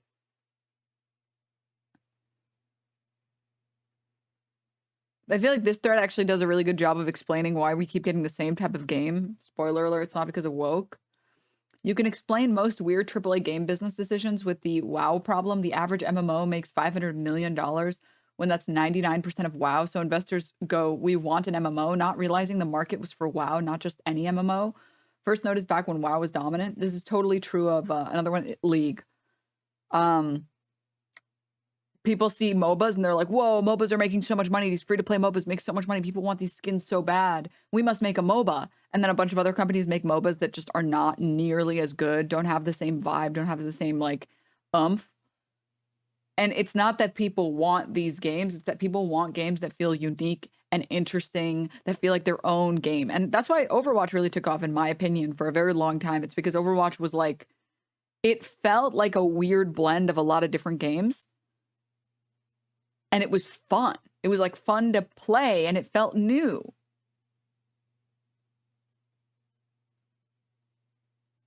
So, I mean, this is, Deadlock seems to be something like that. Yeah. This is I'm sorry. I am not surprised whenever giant corporations make really stupid decisions.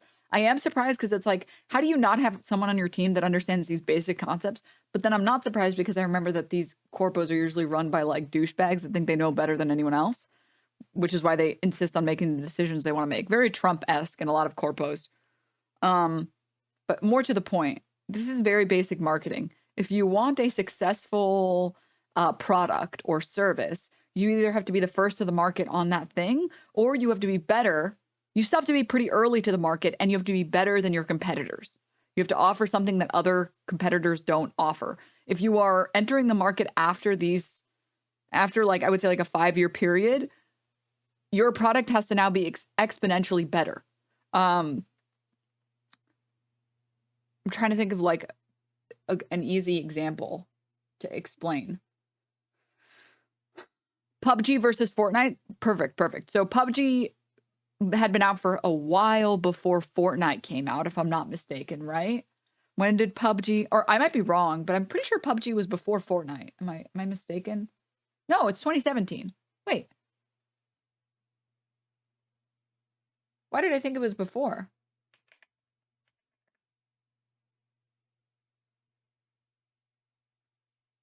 PUBG and Fortnite came out. Oh, because PUBG was in beta for a very, very long time, right?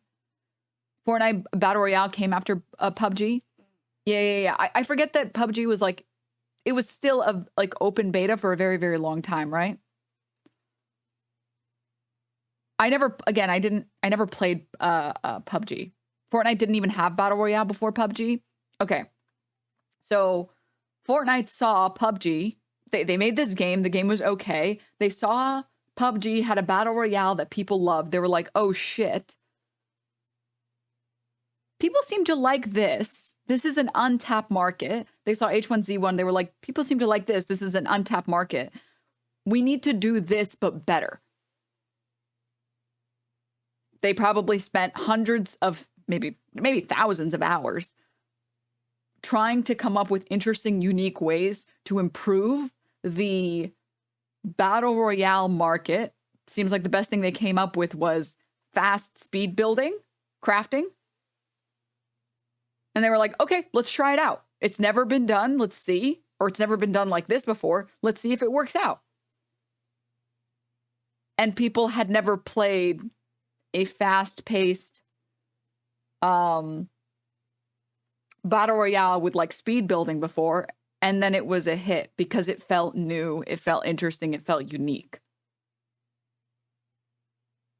Fortnite on release was actually Survive Horde's base building game with your friends. Yeah.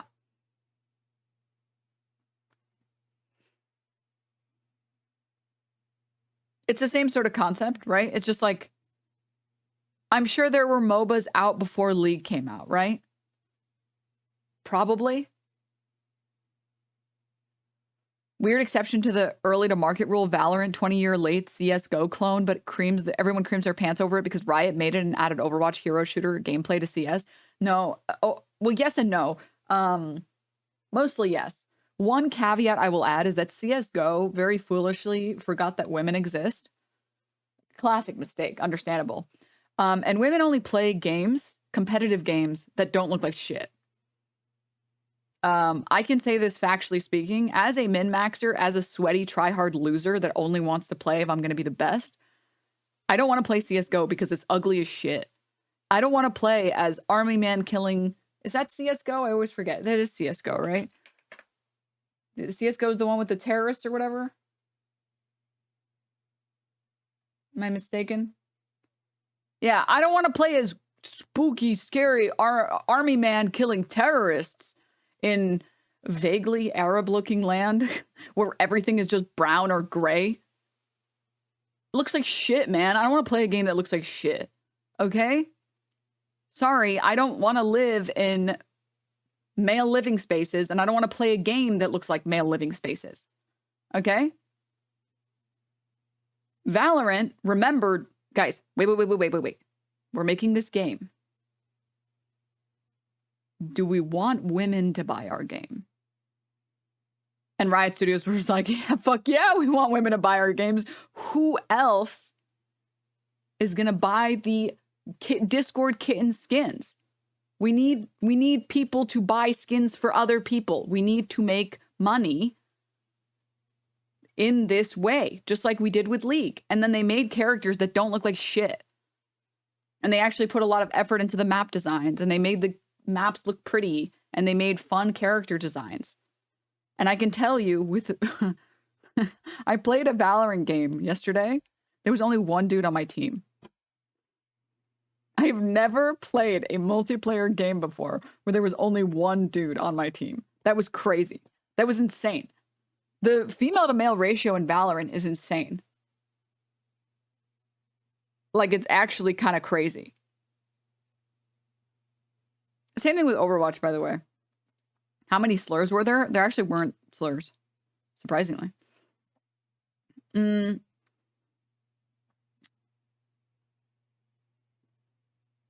Pretty plus shooter equals profit. Yeah. If straight up, if CS:GO didn't look like shit, women would play it. And also Riot Studios has almost like a cult fan base. So there were going to be a lot of people who had never played CS:GO, but were down to try Valorant because it didn't look like shit. And they were like, you know what? Riot makes a pretty good MOBA. Let's see how well they can do with a CS:GO clone.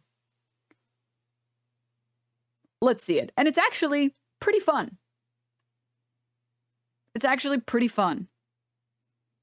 Also, community moderation plays a major role. Oh, yeah. So, yeah, you see this these days, see Minecraft, Fortnite, Overwatch, League, or any massively popular multiplayer, you see the same kind of thing. Kids ain't playing Fortnite because they love BR games. They're playing it because their friends are playing it.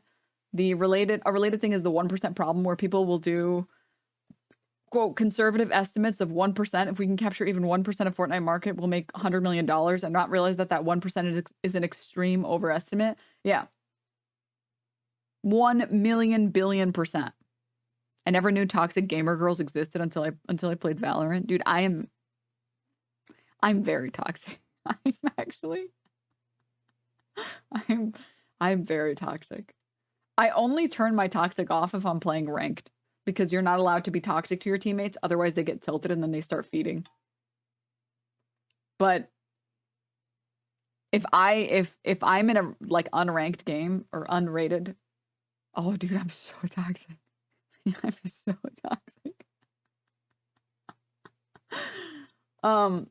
Basically, yeah, people don't want another Payday clone. People don't want another Watch Dogs clone. That's why it's going to fail. Not because it's woke, not because it's targeting billionaires, not because of any of this stupid bullshit, okay? It's just completely moronic. The percentage of people that actually care about this are so small. They're just a very vocal minority. Well, that's like this hurts the next game that happens after this. It's like Forspoken and like that Dustborn game, that Flintlock game. Like there's like, yeah, it's like proxy damage, AoE damage, exactly. That what it makes up for in originality, it probably loses in cringe factor. It's my definitely cringe. expectation. I think it's kind of so. like Payday. Yeah, you could probably compare it to Payday. So yeah, my guess that's is what people I don't compared it think to a they lot. cancel this. I think they see this through, because I am still convinced that I think Sony is.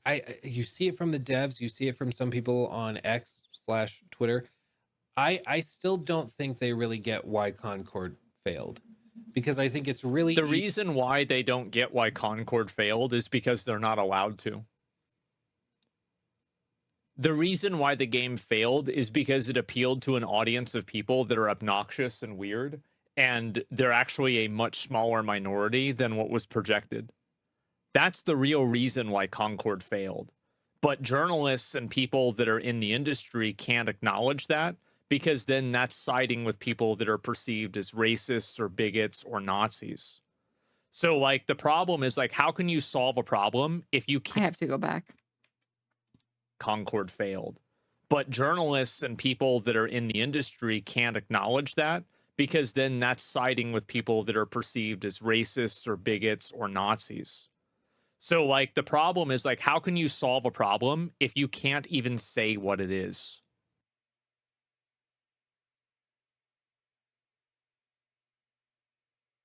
Let me get this straight. We're back to Gamergate era. The journalists are too scared to speak up against the woke, or else they'll be perceived as bigots.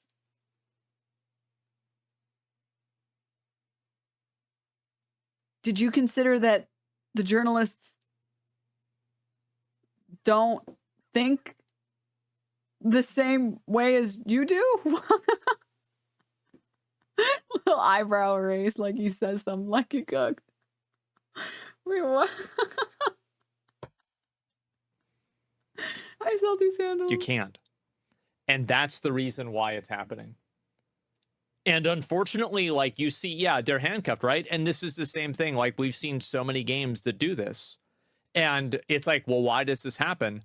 And it's this massive elephant in the room that nobody wants to address, but very clearly plays a massive role in the success of games. And the games that do have things that are considered like woke in them are actually not really. I think that there is a woke is not when black. Like, you know, there's like the joke of, you know, there's two races in video games. There's white and political. That's not really what's going on here. No, really. What's going on? It's like an attitude and a vibe. And I think the attitude and vibe of a lot of these games is like, what would it be like if everything that my parents told me was wrong, and the people that are older than me were wrong about everything, and all of the dumb ideas that I thought when I was 16 were actually true? That's like the vibe of a lot of these games. And I just don't think that they resonate with a large majority of people. I What? think that they're cringe and weird and annoying. Earlier, someone I used to know from Blizzard, lived in LA, worked on Concord, and it definitely checked I'm sorry. Wait. vibe.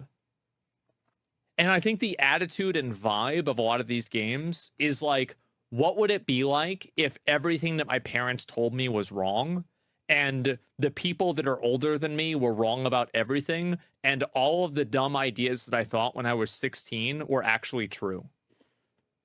That's like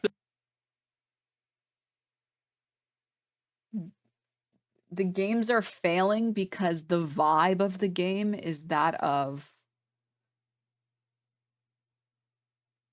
everything that's been told to me my whole life is wrong, and this silly idea I had when I was a teenager was actually based. Isn't that just like the plot of The Matrix?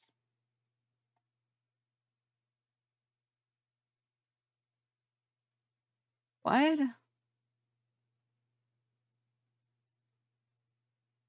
I'm so confused. Sorry, when I say the plot of The Matrix, I mean like I think everybody at some point in their life was like, I wonder if any of this is like real. Like, this shit's crazy. This has got to be fake. You ever see like two cars on the road that are the same exact make, model, and color, and you're like, Matrix glitch. But everyone in your life is like, no, world is real. Your parents are like, this is real. Your intuition is like, this is real. But then actually, it's not real. And actually, you were based in thinking it's not real because it's the Matrix. It's just bizarre to... Is that not like the plot of like a lot of pieces of media? That everything you've been told your whole life is a lie?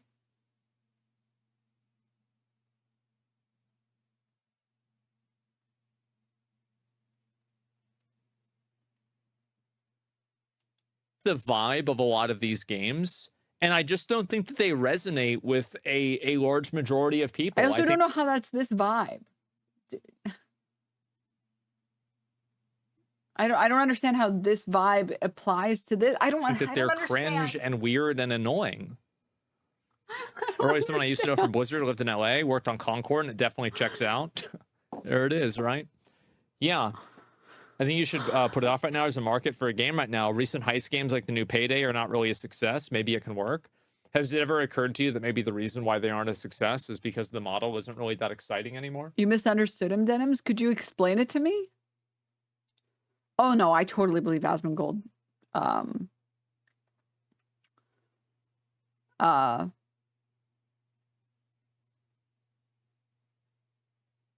Believes everything he says. And also, like, if the game is good, then great. But I think that also, like, a game having negative reception and people not vibing with the aesthetic of the game is absolutely massive. Like, I'll give you an example. Like, the Prince of Persia game that came out from Ubisoft, I think it was, like, I don't remember what it was called, but it was the side-scroller one. I played it. It was a great game. But people don't really care about that because they've already decided that Ubisoft is bad. That's it. Ubisoft bad. So now, like, the game was never successful. The Lost Crown, yeah, I enjoyed the game. I thought the game was good. But the problem is that once consumers make a decision, it's almost impossible to get them to change their mind. And I think Fair Games is going to be a victim of that. Easy to But just we don't even know what the game is like. hand wave it away and be like, oh, a bunch of What? bigots didn't like the character design, and so that's why it failed. Which Also, wait, somebody wrote in chat that Luke Stevens, this guy, was one of the guys who like plagiarized a fuck ton of videos on YouTube that H Bomber guy made a video about. Is that true? I don't think is why it failed. I think it failed. You can explain. Well, here's the thing, right? Is like you can make a game about how Islam is bad and then go and try to sell it in Saudi Arabia, and a lot of people won't buy the game. And you can say that these people are, you know, like they shouldn't like this, they should be okay with this. It's freedom of speech or whatever. But at the end of the day, the customer is always right. And it doesn't matter what you think the customer should like. The only thing that matters is what the customer likes. And you either meet that expectation or somebody else does. That's it. Like it literally, like the age of guilt tripping customers into giving you money is over, and it's been over for years. What?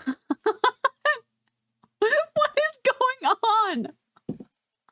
It's not a speech; it's a product. Yeah, exactly. It's a product, not a statement. Is probably a better way I would say. But yeah, the failure of Concord very easily with a lot of other aspects. You know, lack of originality, the $40 price point, the low player counts that reinforce the low player count because nobody wants to buy into a dying game. Exactly. I just think there's many reasons why Concord failed. And if they're just going to justify it and explain it away with something like that, it's just going to be like Disney with Star Wars stuff. Oh, you didn't like the Acolyte? Well, that's just because you're a piece of crap. Yeah. You know, instead of actually acknowledging maybe the writing actually wasn't that good, maybe it's a concept we didn't really need to explore. You know, they never ask those questions because they can just hand wave it away with an easier it's because they're not allowed to ask the questions because people's minds are in a cage inside of the industry and they're not able to side or look at the, like, I'll give you a really good example of this. So do you remember earlier we spent like over an hour today talking about Dr. Disrespect? And like, I was evaluating like, like, what do I think about this is true? What isn't true? Like, how do I see this? Like, what part of this is right? Which one isn't? Like, you know, could Doc be innocent in this or not? And a lot of people kept accusing me of defending Doc, right? Like, they kept saying like, oh, well, you're defending, like, why are you defending it? Whoa, what the fuck? Right? And so nobody wants to be painted in that picture. And I guarantee you people aren't going to look at it the way that I look at it. A lot of other content creators won't. And the reason why is because they don't want to get painted that way. So let me talk about somebody like, let me talk about Steven Pinker. All right. And the concept of the useful idiot. All right. This guy.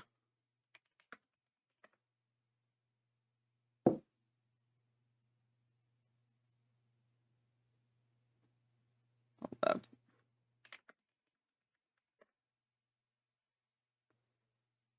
You know what, actually? You know what's a better example? A much better example. Charles Murray. Charles Murray and the bell curve and the concept of useful idiots. When there are things that are cut and dry and easy to understand and clear as day, when you muddy the waters even a little bit in a way that is not responsible, you are acting and operating the same way that a useful idiot is operating. So the story behind Charles Murray and the bell curve, for anyone who doesn't know, there was a chapter in there in that book about how certain races have lower IQ. It was talked about very irresponsibly. There was no further establishing of like any of the information or how they came about any of the information or how culture and society and just, I mean, segregation in general could have impacted any of these things. Broken windows, sort of related. How any of these things could have impacted these numbers. It was just, hey, look, here are these races. Here is these IQs of these races. Okay, moving on. And we can sit here and talk about all day, all night how Charles Murray isn't actually racist. He was just asking questions. He was just providing stats. He was just giving information. But at the end of the day, He was a useful idiot to racists who are too lazy to actually do any effort, who want to justify their racism. When you cover things that have negative consequences, you have to be responsible about your coverage of that thing. Sean Video is really good about it. Yeah.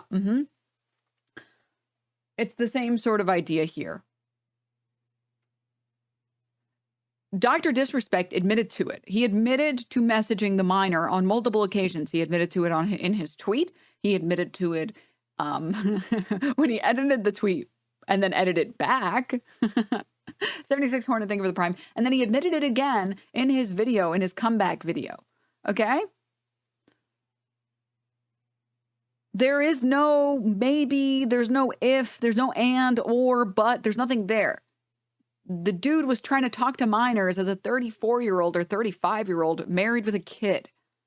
There's only one conclusion. The dude is a fucking creep. And if you play defense for somebody like that, and you're like, well, let's just hear him out. You're only hearing out someone who already admitted to these dog shit things. There's nothing that he can say that will absolve him of any of these, social crimes that he committed.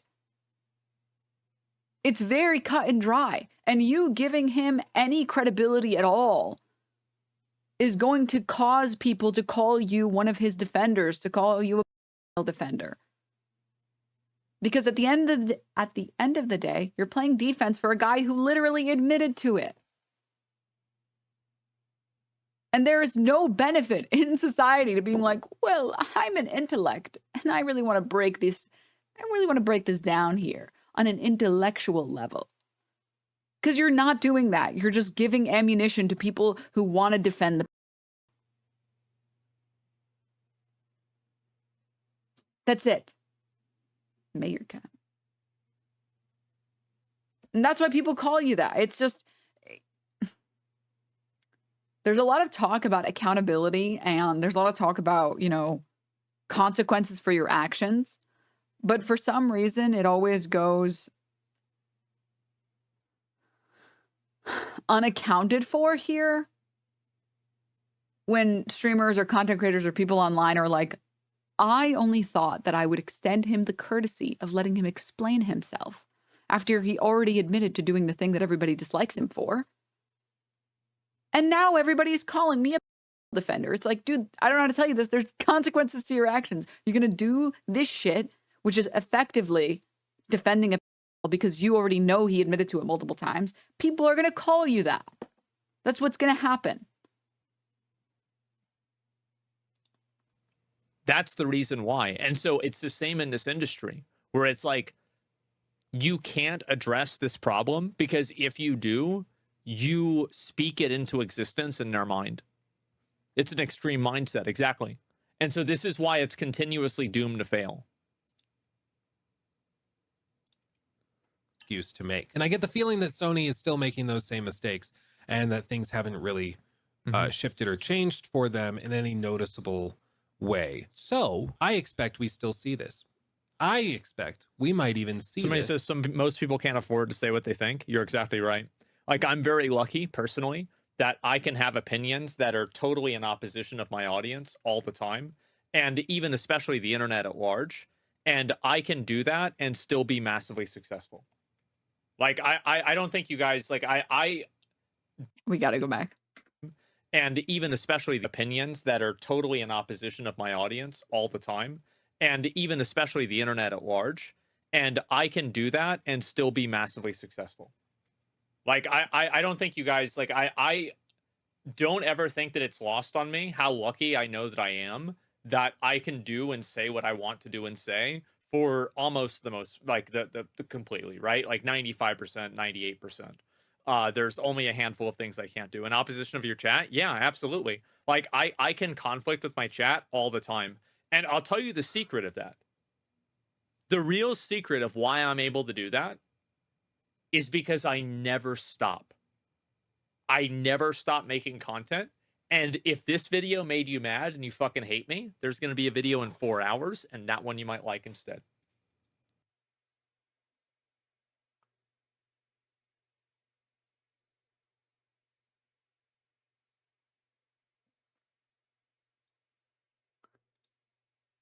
This train of thought is crazy.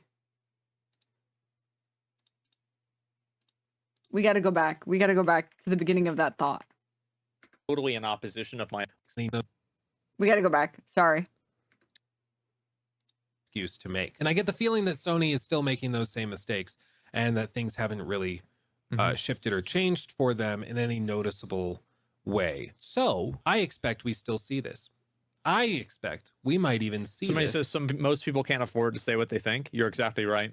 Like, I'm very lucky personally that I can have opinions that are totally in opposition of my audience all the time, and even especially the internet at large. And I can do that and still be massively successful. Like, I don't think you guys, like, I don't ever think that it's lost on me how lucky I know that I am that I can do and say what I want to do and say for almost the most, like, the completely, right? Like 95%, 98%. There's only a handful of things I can't do. In opposition of your chat, yeah, absolutely. Like, I can conflict with my chat all the time. And I'll tell you the secret of that. The real secret of why I'm able to do that is because I never stop. I never stop making content. And if this video made you mad and you fucking hate me, there's going to be a video in 4 hours, and that one you might like instead. You 1 second.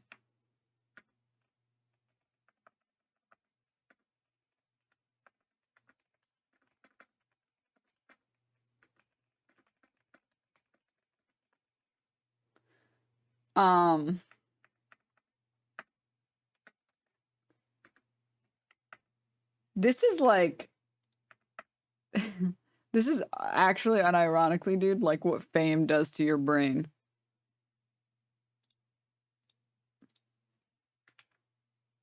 Hold up. I'm pulling up a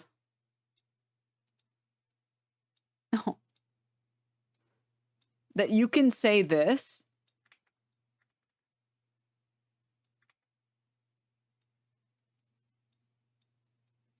and you think that the logical conclusion is this instead of my opinions are mainstream.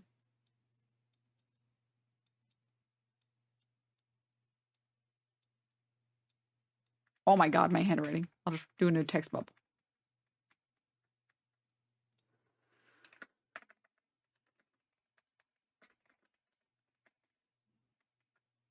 I will read it out for people who aren't in watching stream. That you can say, guys, I'm really lucky that I get to just kind of say whatever the fuck I want, and I can disagree with chat and you guys will still watch me. And that the logical conclusion to that, which it should be, the logical conclusion isn't, oh, it must mean that my opinions are not so extreme. It must be the case that my opinions are actually pretty common sense and that most people agree with me. No, instead, your conclusion is, well, it's just because I pump out so much content that maybe you don't like this one, but you'll like this one.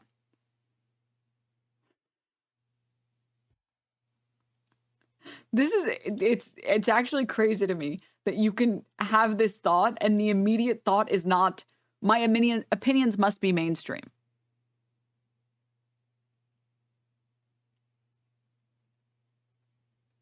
Zephyr, thank you so much for the 13 months. That's crazy. This is insane. This is so crazy.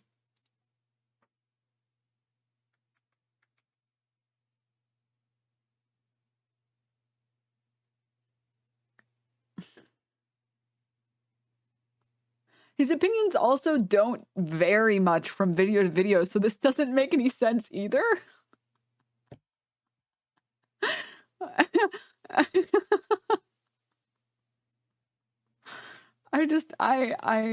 Man. Wow.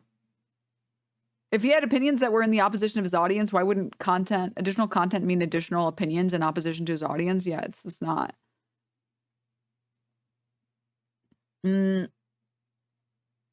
There was one other thing that I wanted to highlight. 1 sec. Wait. Whoa. Yeah. This. You can't get popular for opinions if your opinions aren't popular.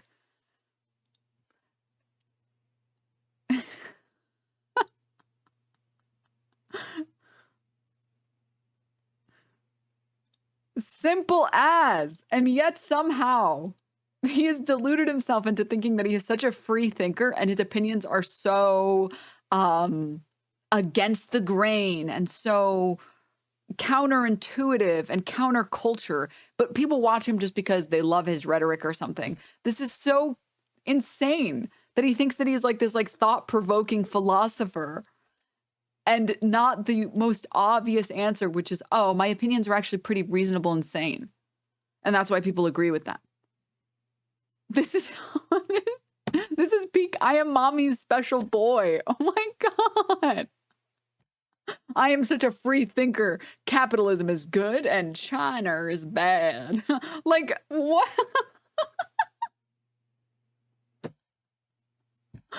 Dude, you can't think this. You can't really think this. There's no way you actually think this. This is too insane.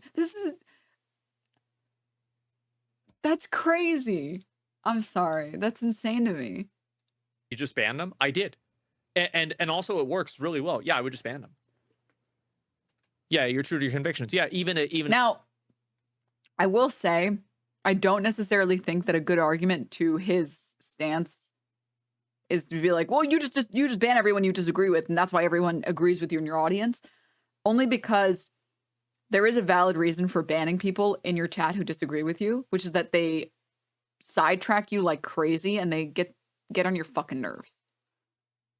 A big reason why, I mean, that's why my rules are the way that they are. Straight up, I just ban you if you get under my skin enough that you annoy me and you make this stream go off the rails.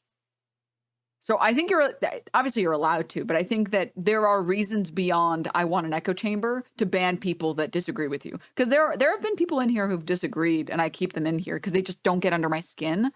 But most people that disagree with you will say stupid shit that are really annoying. So pets.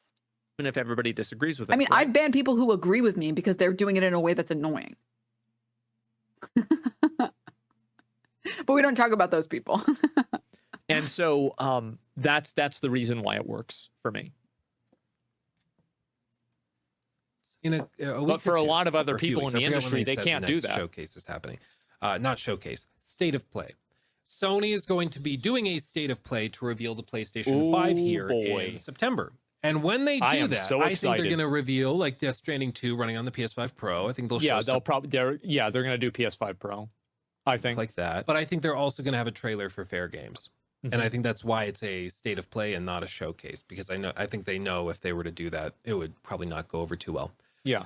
But having said that, I think I think this doesn't go well. And I don't think it will either. If it ends up playing basically just like Watch Dogs, but it's a live service game, I really don't think that goes over well. Do you think Concord's failure would change their approach to everything in the future? No, I think that it will, actually. I think that it will, but they'll never say that publicly. But absolutely. Like, you don't lose $100 million and be like, wow. Like, because Concord isn't the first game that they've had that's done that. Like, Forspoken also was a massive failure, and they were talking that game up like it was going to be equivalent to Final Fantasy 16. So no, I mean, I think that internally, especially inside of like the executive leadership, this absolutely is going to change the way they look at things. It's not even a question. How? We've seen like I mean, every success or failure that a corporation has changes how they engage with the public in the future. That's like, what? Like, Spider-Verse being a massive hit changed the animation industry. He means less woke and DEI stuff. There wasn't even woke. There was no woke or DEI in Concord. Concord was bad because it just didn't have an it factor to it. That's it. Concord's problems were readily apparent months ago. Yeah. After those open betas that only got 3,000 players, that should have been, okay, this is not going to work. If they were actually critically evaluating everything, they would have either like delayed it at that But point. they can't critically made it free evaluate to it. play, like, and relaunch the betas They can't. 6 months later. Like, they should have done that if they were actually critically evaluating all of this. The fact that they didn't do that shows that either the people in upper levels of Sony management just don't really care about that stuff, and they're like, no, just put it out, or they're just like done with it and they just want to get this stuff out and move on, or they're so cocky that they think that they can get away with it, and they might. I think that they have to say that it's okay that they lost the money publicly because they have to project a position of strength for investors and shareholders. But I bet internally they're losing their mind. This is what I think happens in the next 5 or 10 years. I think Sony continues to completely dominate the like the gaming market for the next 5 years. But I think in the next 15 years, Microsoft will turn around and dominate it even more. I think Microsoft is building a much stronger foundation with their offerings than Sony is. Look at it that way. They might be like, well, Helldivers popped Sony's off, dominating? we'll try Absolutely. again with fair games. Look at Concord PS5 just, you know, sales. Is Sony dominant? I haven't compared Sony's like gaming industry, their gaming segment to like. I'm pretty sure Nintendo dominates. I'm pretty sure Nintendo on like the front of gaming, just anything related to gaming. I'm pretty sure Nintendo is the one that dominates like crazy. I don't think Sony I mean, Sony, like, it has its perks, but that's not. was attacked by a lot of mean Yes. YouTubers, so that's why. That's the only reason, you know. But having said this, this is the elephant in the room. Everybody's watching it. Everybody's like, what are they gonna do? Because I don't think anybody thinks this is gonna become the next big thing. The I people don't that think made people the are gonna game be did. dropping, An executive at Sony you know, probably did. Payday and Rainbow and Fortnite and all these other games to go and play this. And that's just based on a vibe from a cinematic CGI trailer, which, to be Yeah. clear and to be totally fair, not very The indicative. people that make this game own Funko Pops.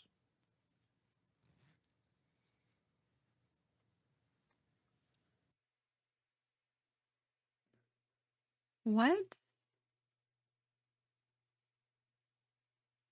Dude, like, you're friendly firing your audience. That's like half your viewers. I don't know if that's the play, man.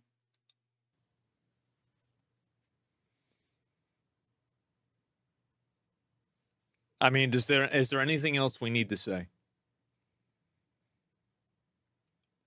If you can't take a whole lot from that, but All the people in his chat saying, so do you? You own Funko Pops? All of those people are Funko Pop owners. I just think as a concept, it's one that's not that interesting. They have a lot of things that So this is actually, I didn't want to say it because people get really angry when you suggest that people treat men and women differently. I don't know why. It's very interesting that conservatives have managed to successfully propagandize men and women as being different, but men and women don't get treated differently. It's very interesting that they were able to do that. Very cool, guys. Really good propaganda. But this is another thing. Unfortunately, the psyche of like the average Twitch viewer, especially the average male gamer Twitch viewer, is that when a dude disagrees with them, like Asmongold, that they respect and like, it's like, oh, dude, my bro is just, you know, he's just teasing me. Unfortunately, when like pretty lady like Pokimane disagrees, oh, this is just like the girl bullies who rejected me and made fun of me. And that's absolutely a big reason why male creators have a lot more success with being grading, and there are no female streamers that are very successful that are grading. Like, there's a million XQCs, a million Asmongolds, but there are like every single successful poke streamer, every single successful female streamer that's like has a large audience is very demure. It's for a reason. It's for a reason.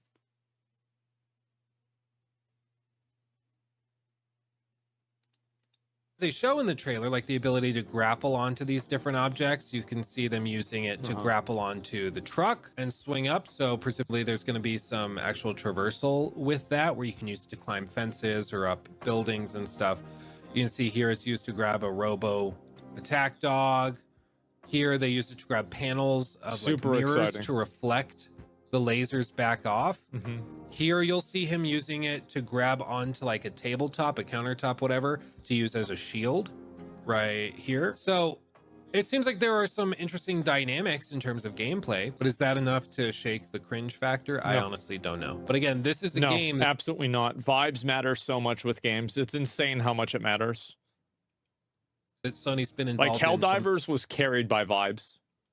the very beginning. And it always just frustrates me because I'm like, okay, you have some cool gameplay systems. Interesting. Love. So sorry. There's a chatter.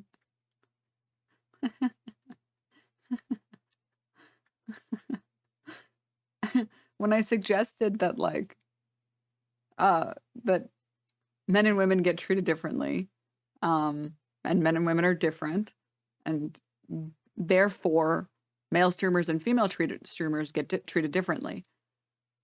He said coping, big cope, and then he said women and men are treated differently. When is the last time you've been to a real workplace? So you agree then that female streamers and male streamers get treated differently?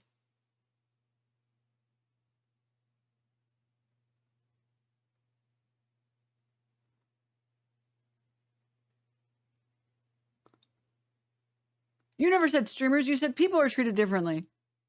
And then I talked about streamers. I said people as a whole get treated differently depending on their presenting gender, female or male or whatever. Therefore, female streamers get treated differently than male streamers. That's what I said. What's confusing? What are you confused by? What's your contention? In that sense, you're right. But in a real workplace, that's not the case. Huh?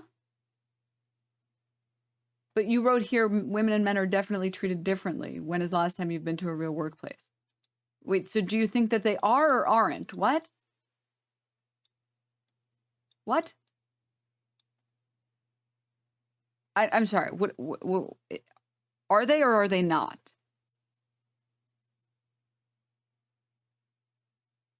Genuine question. I'm not like making fun of you. I'm just confused because these two sentences.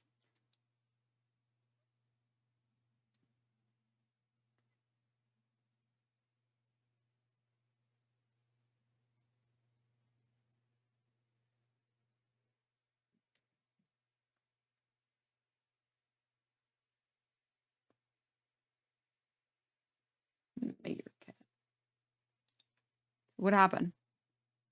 I'm just using voice to text. Wait, so no, I'm asking you which one it is. Are men and women treated differently or are they not treated differently? Because here you say they are, and then here you say they're not. I'm just genuinely curious what your opinion is.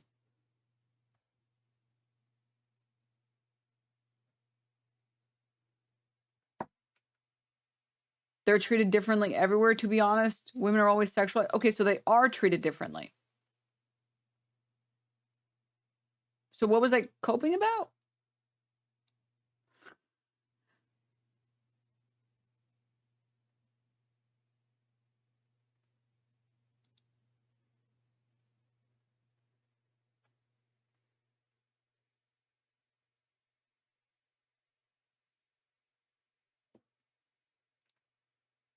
I might have misheard you. Okay.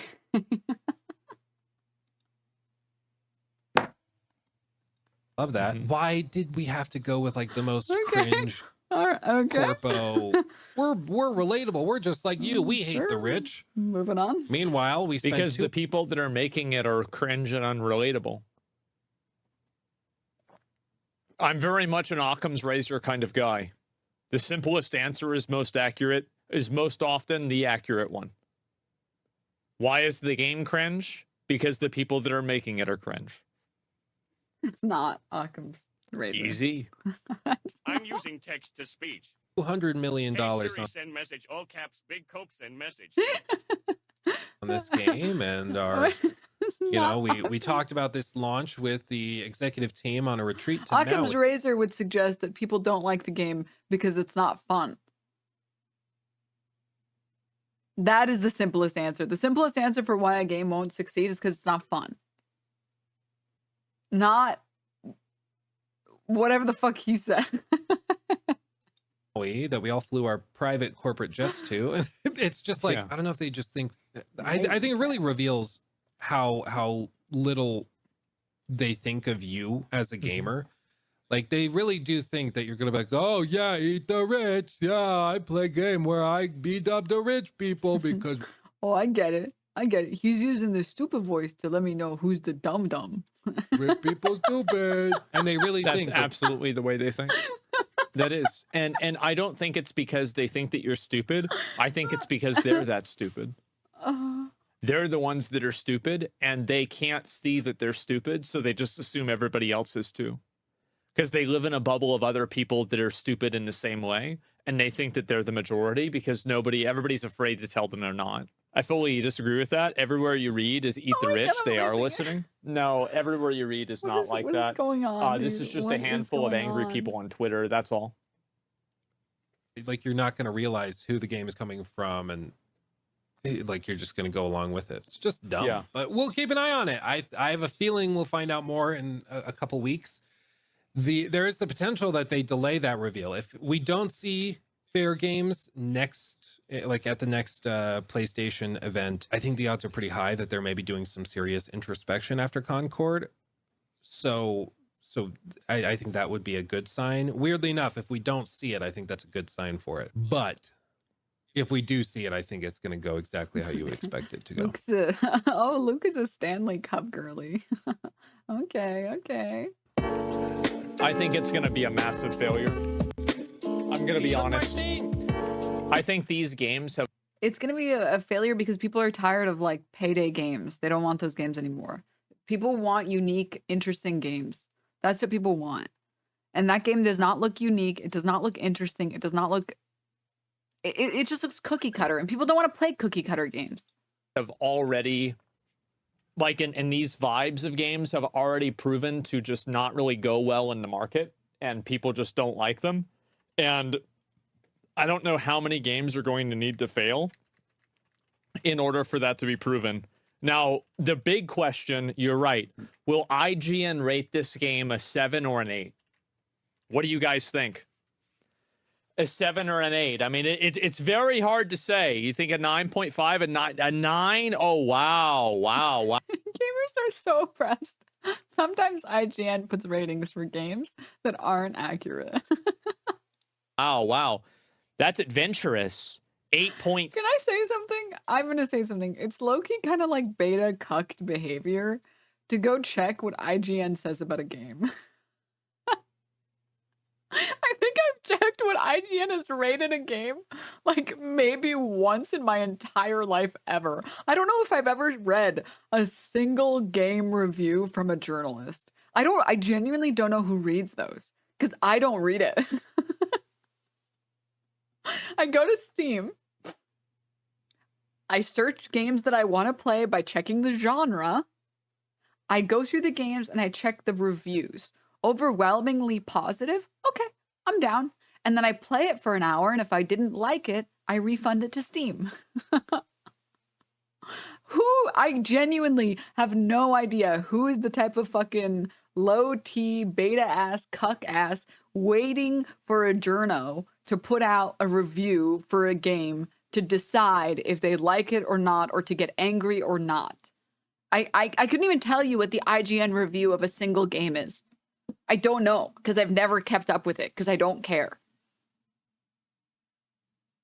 It's so bizarre to me to talk about this and be like, oh, but can you believe IGN put 9.5 for this shithole game? It's like, what are you doing? Just play the game, and if you don't like it, return it. What the hell? 6. Ooh, rounding up to a 9. Clever. Eat the Rich definitely has a lot more than a handful of people, but they're hardly going to give a rat's ass about this game. So who's it for?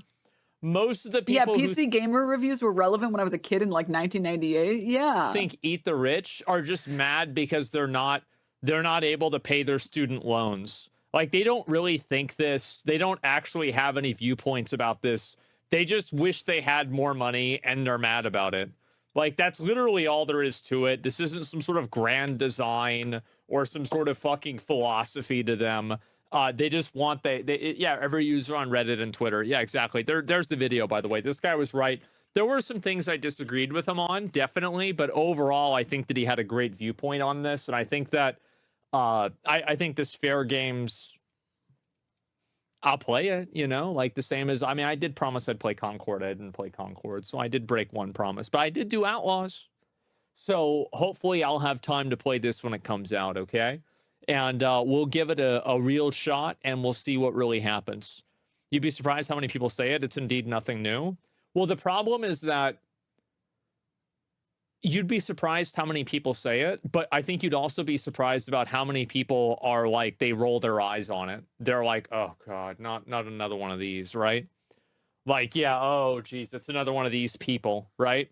So like, that's the way I see it. It's like, yeah, you of course have some people that like it and some people that are of that mindset, but you also have people like me that are alienated by it because of how, I think it's just like it's very it's like the unlikable self-righteousness of it that makes it very annoying to me. I think that's the best way to say it. What's self-righteous about this game trailer?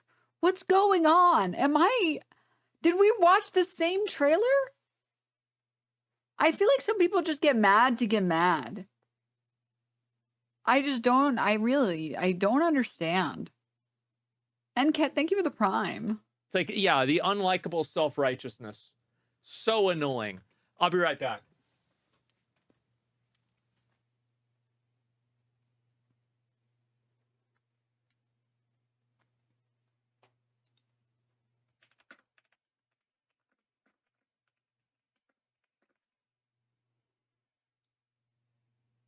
That's what all this is, just getting mad for the sake of it. I just don't.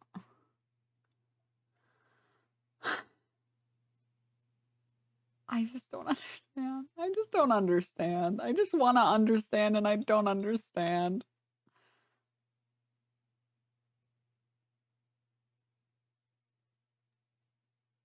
Who are the people typing these I'm going to be honest. Moldman breaks my brain yet again. I understand people who leave like messages, like YouTube comments that are like, "Oh, love this video. Oh, great video. Yeah, I feel like I agree. Good video." That type of person makes sense to me. That's just the type of person that's like having a good life and they want other people around them to have a good life. Manic, thank you for the 30 months. Thank you. I never have understood the people who type these comments. A game like this can only ever come to fruition from an echo chamber studio. These people genuinely thought this would be the new Overwatch. They are so out of touch, it hurts. Like, who do you think this is? Who is this? Do you think this is a real person? Like, we breathe the same air as Lucy Lockholm?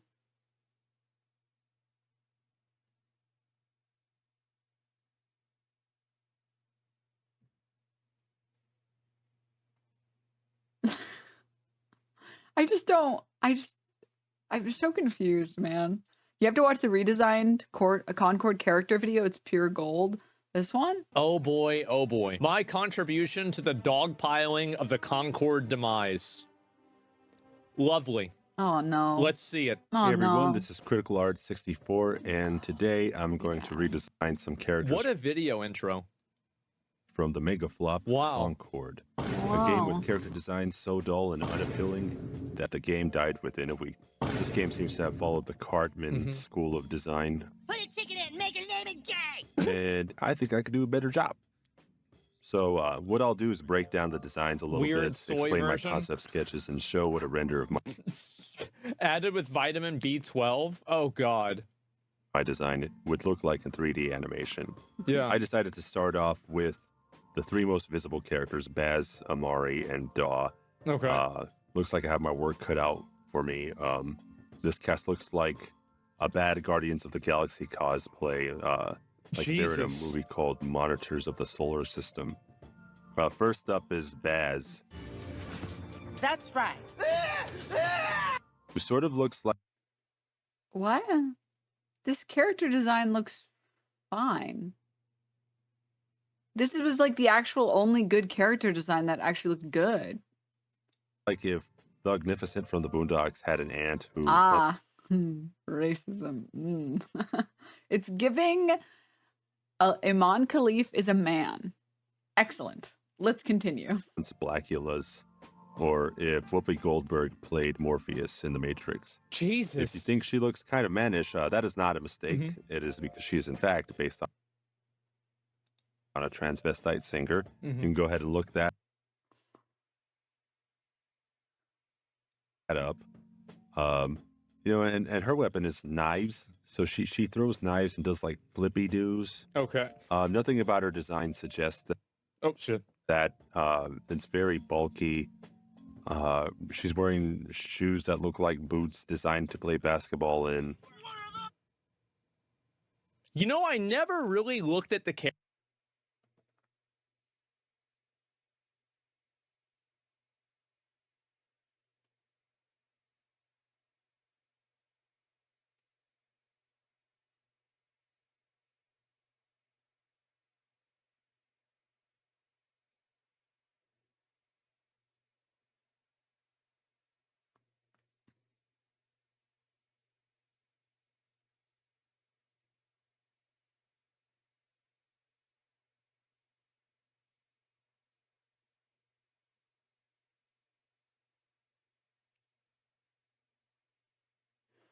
Brian, kill me.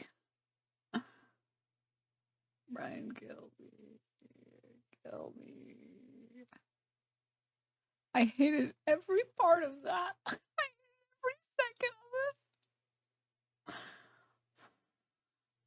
The usage of the word, quote, transvestite, saying that she looks manly when she just literally looks like a random woman. She just looks like a woman. What in her design is manly? They even gave her a Eurocentric nose. What?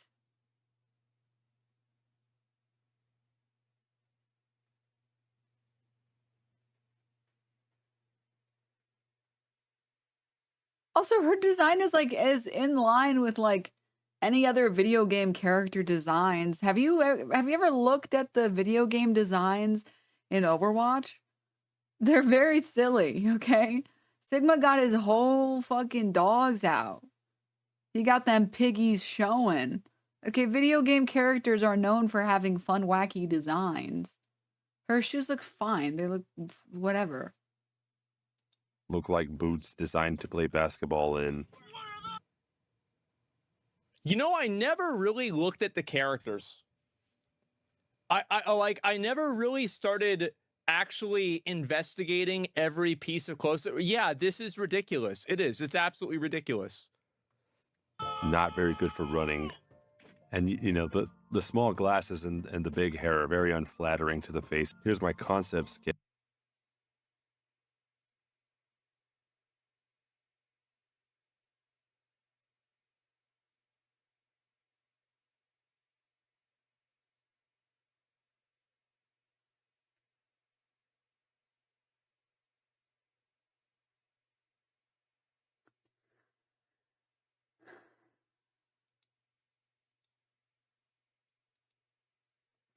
There's like, as a man, okay? You have two options as a man. If you want to become an artist, you either become one of the coolest artists that like designs what the aliens from the movies Aliens, from the franchise Aliens look like, and you come up with the creepiest, coolest shit on the planet, or you have super same face syndrome and every single one of your female characters looks exactly the same.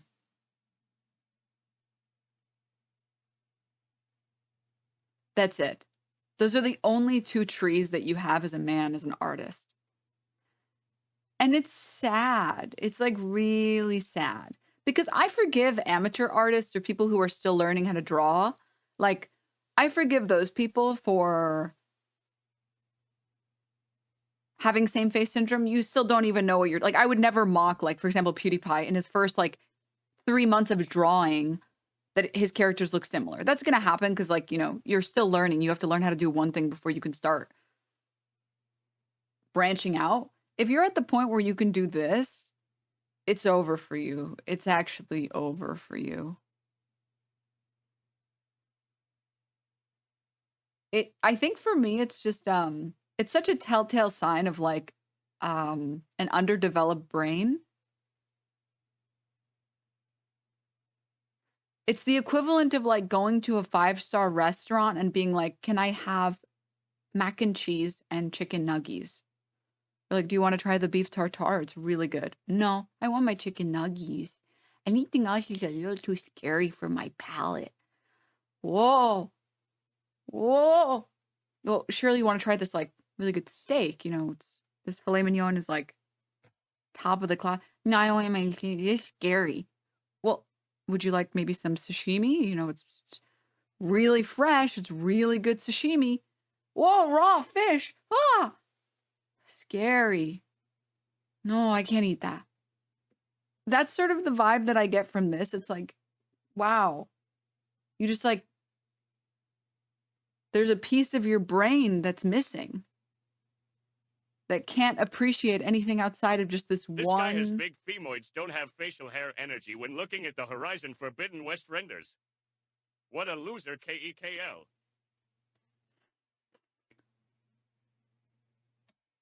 Because it's fine to like this. It's fine to like chicken nuggies. I love chicken nuggies. I went like a month eating almost nothing but chicken nuggies. I also love boobs.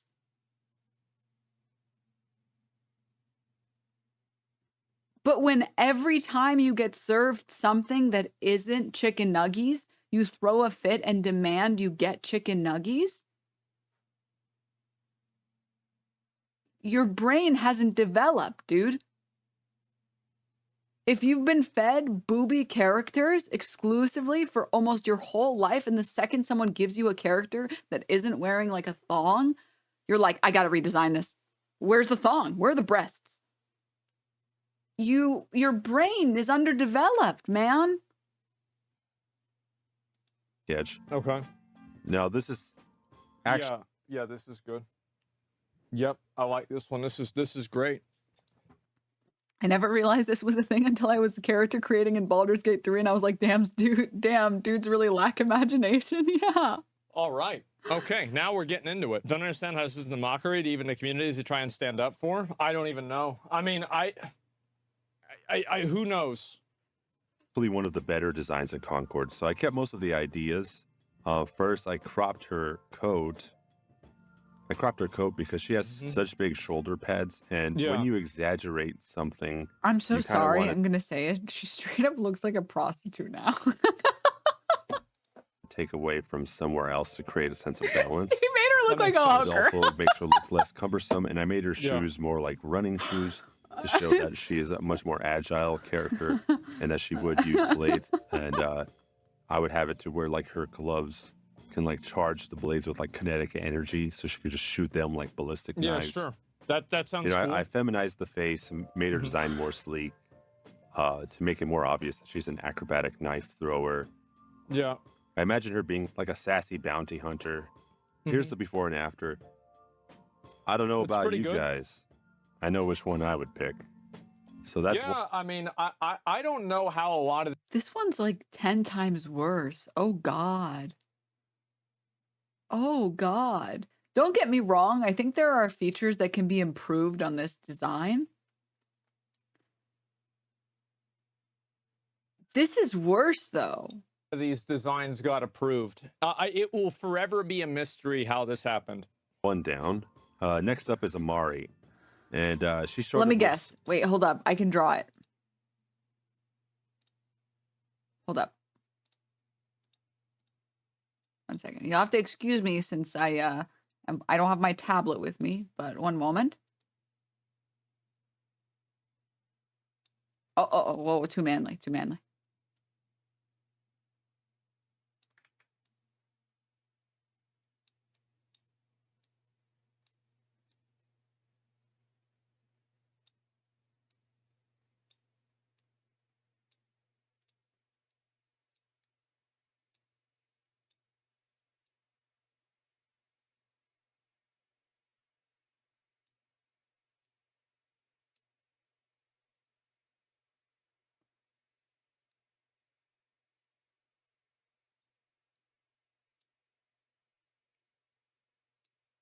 Does that look good? She needs hair. Let's remove the helmet. It makes her look too manly.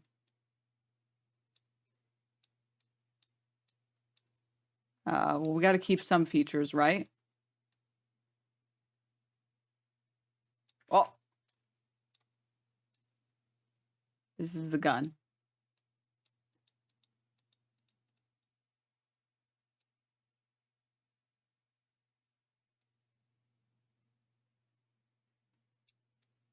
A big improvement, right? Big improvement. I think, personally, oh, I almost forgot one thing. Wait. We have to know that she is a pussy, so. Okay, there we go. Looks good, though, right? Wait. Just so you know, she has nipples. All right? Just so you know, so there's no confusion about it. Okay, well, let's see. She sort of looks like if the guy who made Hamilton made a stage play about the Ninja Turtles and casted Lizzo. Or if the Juggernaut is the red M&M, she's the green one. I get it. And Oh my god. That is so good. I gotta hear that again. or if the Juggernaut is the red M&M, she's the green one. And with her voice, some have called her Fat Alberta. Okay. I got you. Hey, it's Fat Albert. Here's my concept. I call her Captain Amar. I love how he just totally changed it. And she doesn't look anything like the way she looked before. And she's actually just hot and skinny. Just totally fucking like, nope. Yeah, but she's gonna have a lot of armor, but that's it. Oh my god. Because the name Amari is too soft and forgettable for a tank. So the word captain has some good consonants in it. It kind of helps make it sound a little more punchy. I imagine her being like a 7 foot tall super soldier from I like Africa. The sound of that. Sounds Kinda good. Like if there was like a new Carthage empire, and she's like a piece. My favorite part of this is the armor not covering the most important part of her body. Listen, if she loses her heart, that's okay. She loses her organs, that's okay. She loses her pussy, that's okay. She can't lose her arms and legs, dude. I think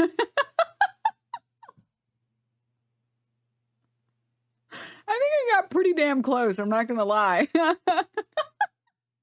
Peacekeeper. Nice. Here's kind of what a render would look like. Right. I do like the juxtaposition of battle armor and makeup. So to show her femininity. Absolutely. This is my other favorite thing, the vacuum sealed cheeks. Dudes love to do this. Dudes with no creative bones in their body, they love to do the vacuum sealed like ass cheeks. The juxtaposition of battle armor and makeup. So to show her femininity, I kept the lipstick. But And this is actually the what he just said is like the peak of understanding the type of person that this is, to show her femininity.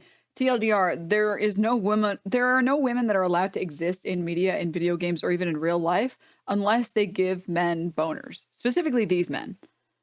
The concept of a woman in a video game that doesn't make you horny, that is a bad design. It's very simple.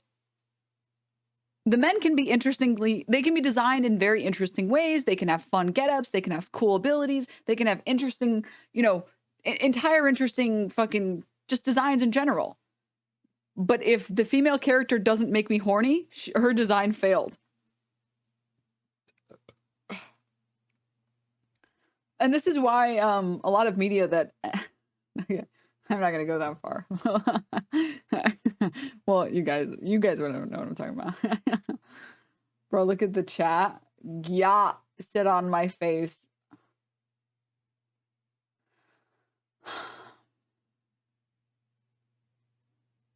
Jorking my peanuts.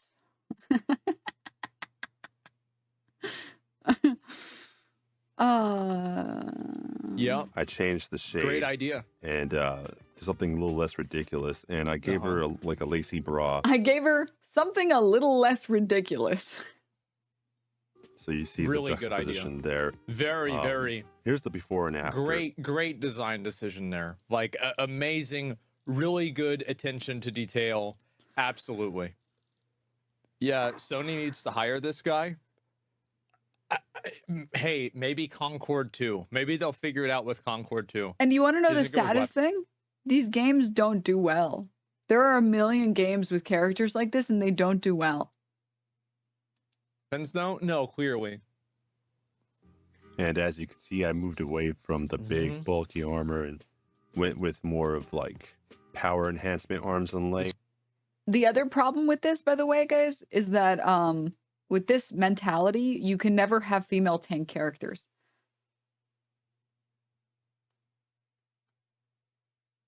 Her hitbox is too small. If she was a tank, she would be overpowered.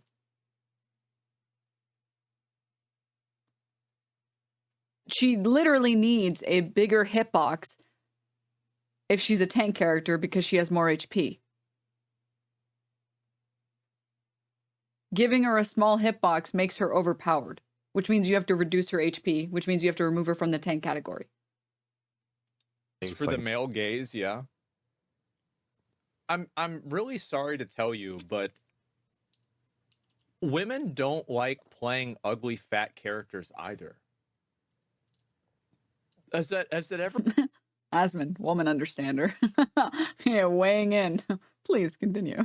The mic occurred to you? And also, by the way, making a character attractive because men like attractive characters. What about that is wrong? It's sad is what it is. That's the problem. It just shows everyone that you have like an underdeveloped teenage boy brain. When every character that you make that's a woman is made to give you an erection.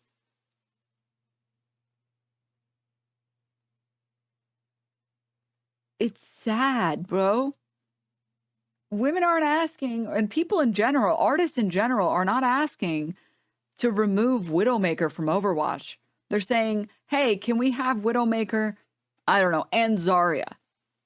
It's about variety, being the spice of life and everything.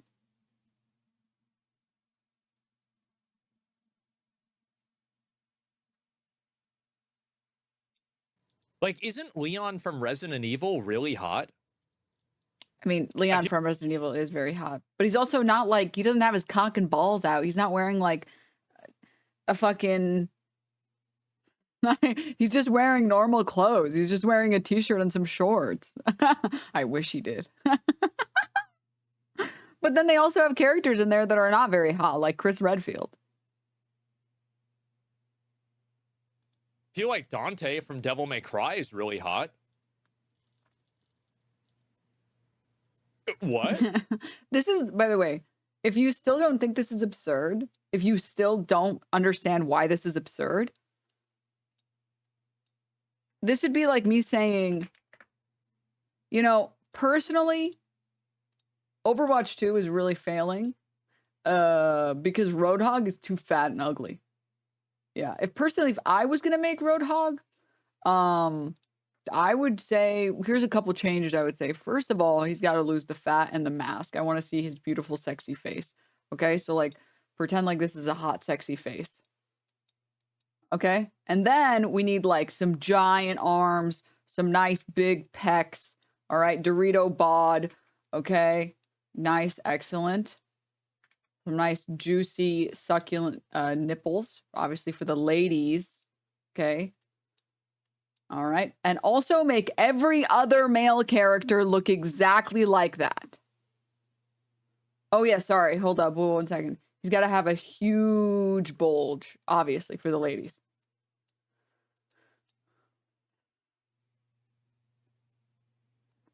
It's just stupid. It's just, why would you want every single female and male character to look exactly the same? That's so boring. Objectively so boring.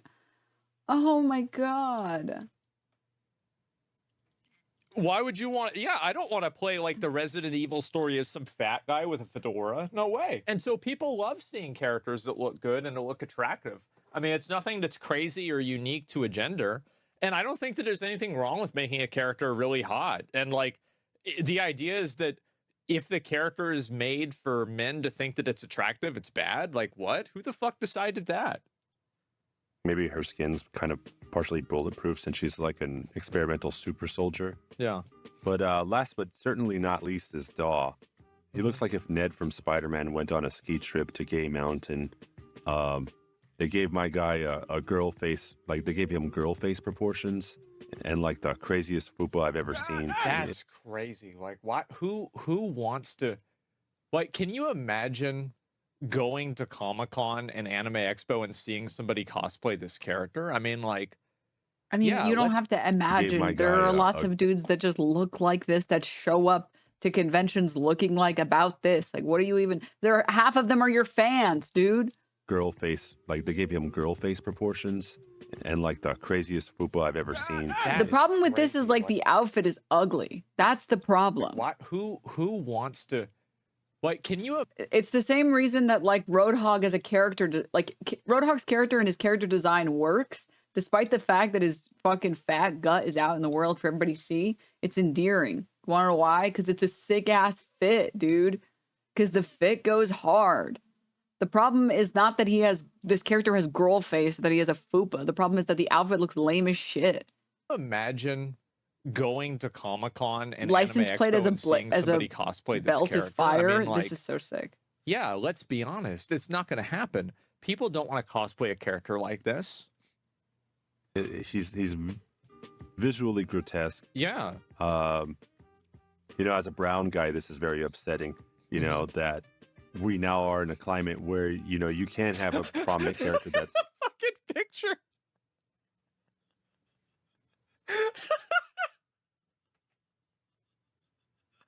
Oh my god. Dude, laughing at this and like, can I just say,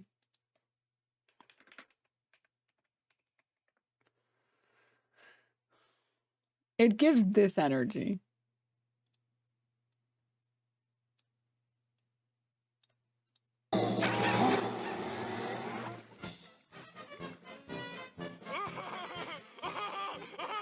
It's a giraffe!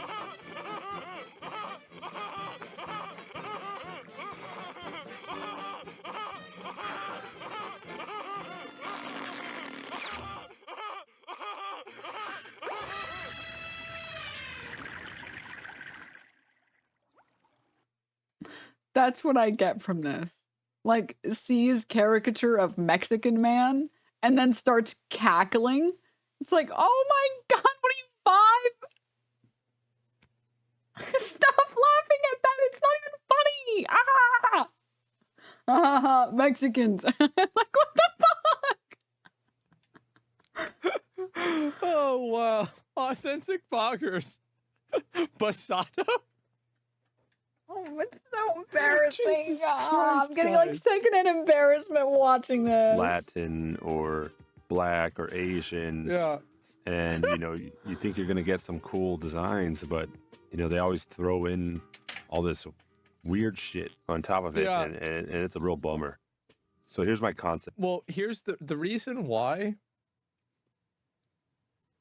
It's that, have you guys ever noticed that in these like, you know, quote woke games, a lot of the character abilities and character design is built off of stereotypes for that group?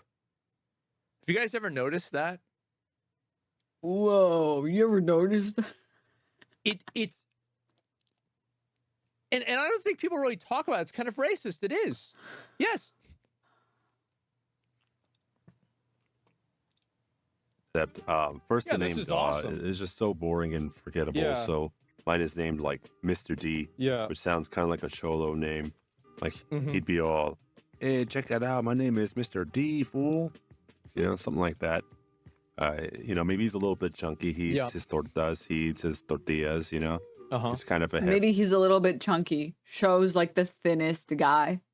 You can't be wearing a jacket this fat and look this build unless you were actually really skinny underneath. a little bit heavy, not super fat or anything. I mean, I don't know how you would move around if you're that fat. That, by the way, if you go downtown to Austin, you don't need concept art. You can just go and take a picture of this guy. Wow. Yeah, get these bullets. Yeah, exactly. Like, there's so many of this guy, man. Like, absolutely. Like, we had this guy at high school, bro. Whenever I went to community college, there was like multiple of this guy in one class. Yeah, in 100-degree weather. Yeah. Super fat or anything. I mean, I don't know how you would not with a move machine around gun, if you're that but fat. everything else. All you got to do to like not be that fat is just like not drink soda or don't eat food, eat cupcakes, stop or eating bread. food. I mean, it's pretty easy. Just stop. But you know, food. I imagine this guy. He kind of looks like he's a big shit talker and like a maybe. All right, that's enough for me. Okay, that's enough. I can't watch that anymore. Why would you link that, dude? Why would you link that? Why would you link me this fucking video, dude? Why?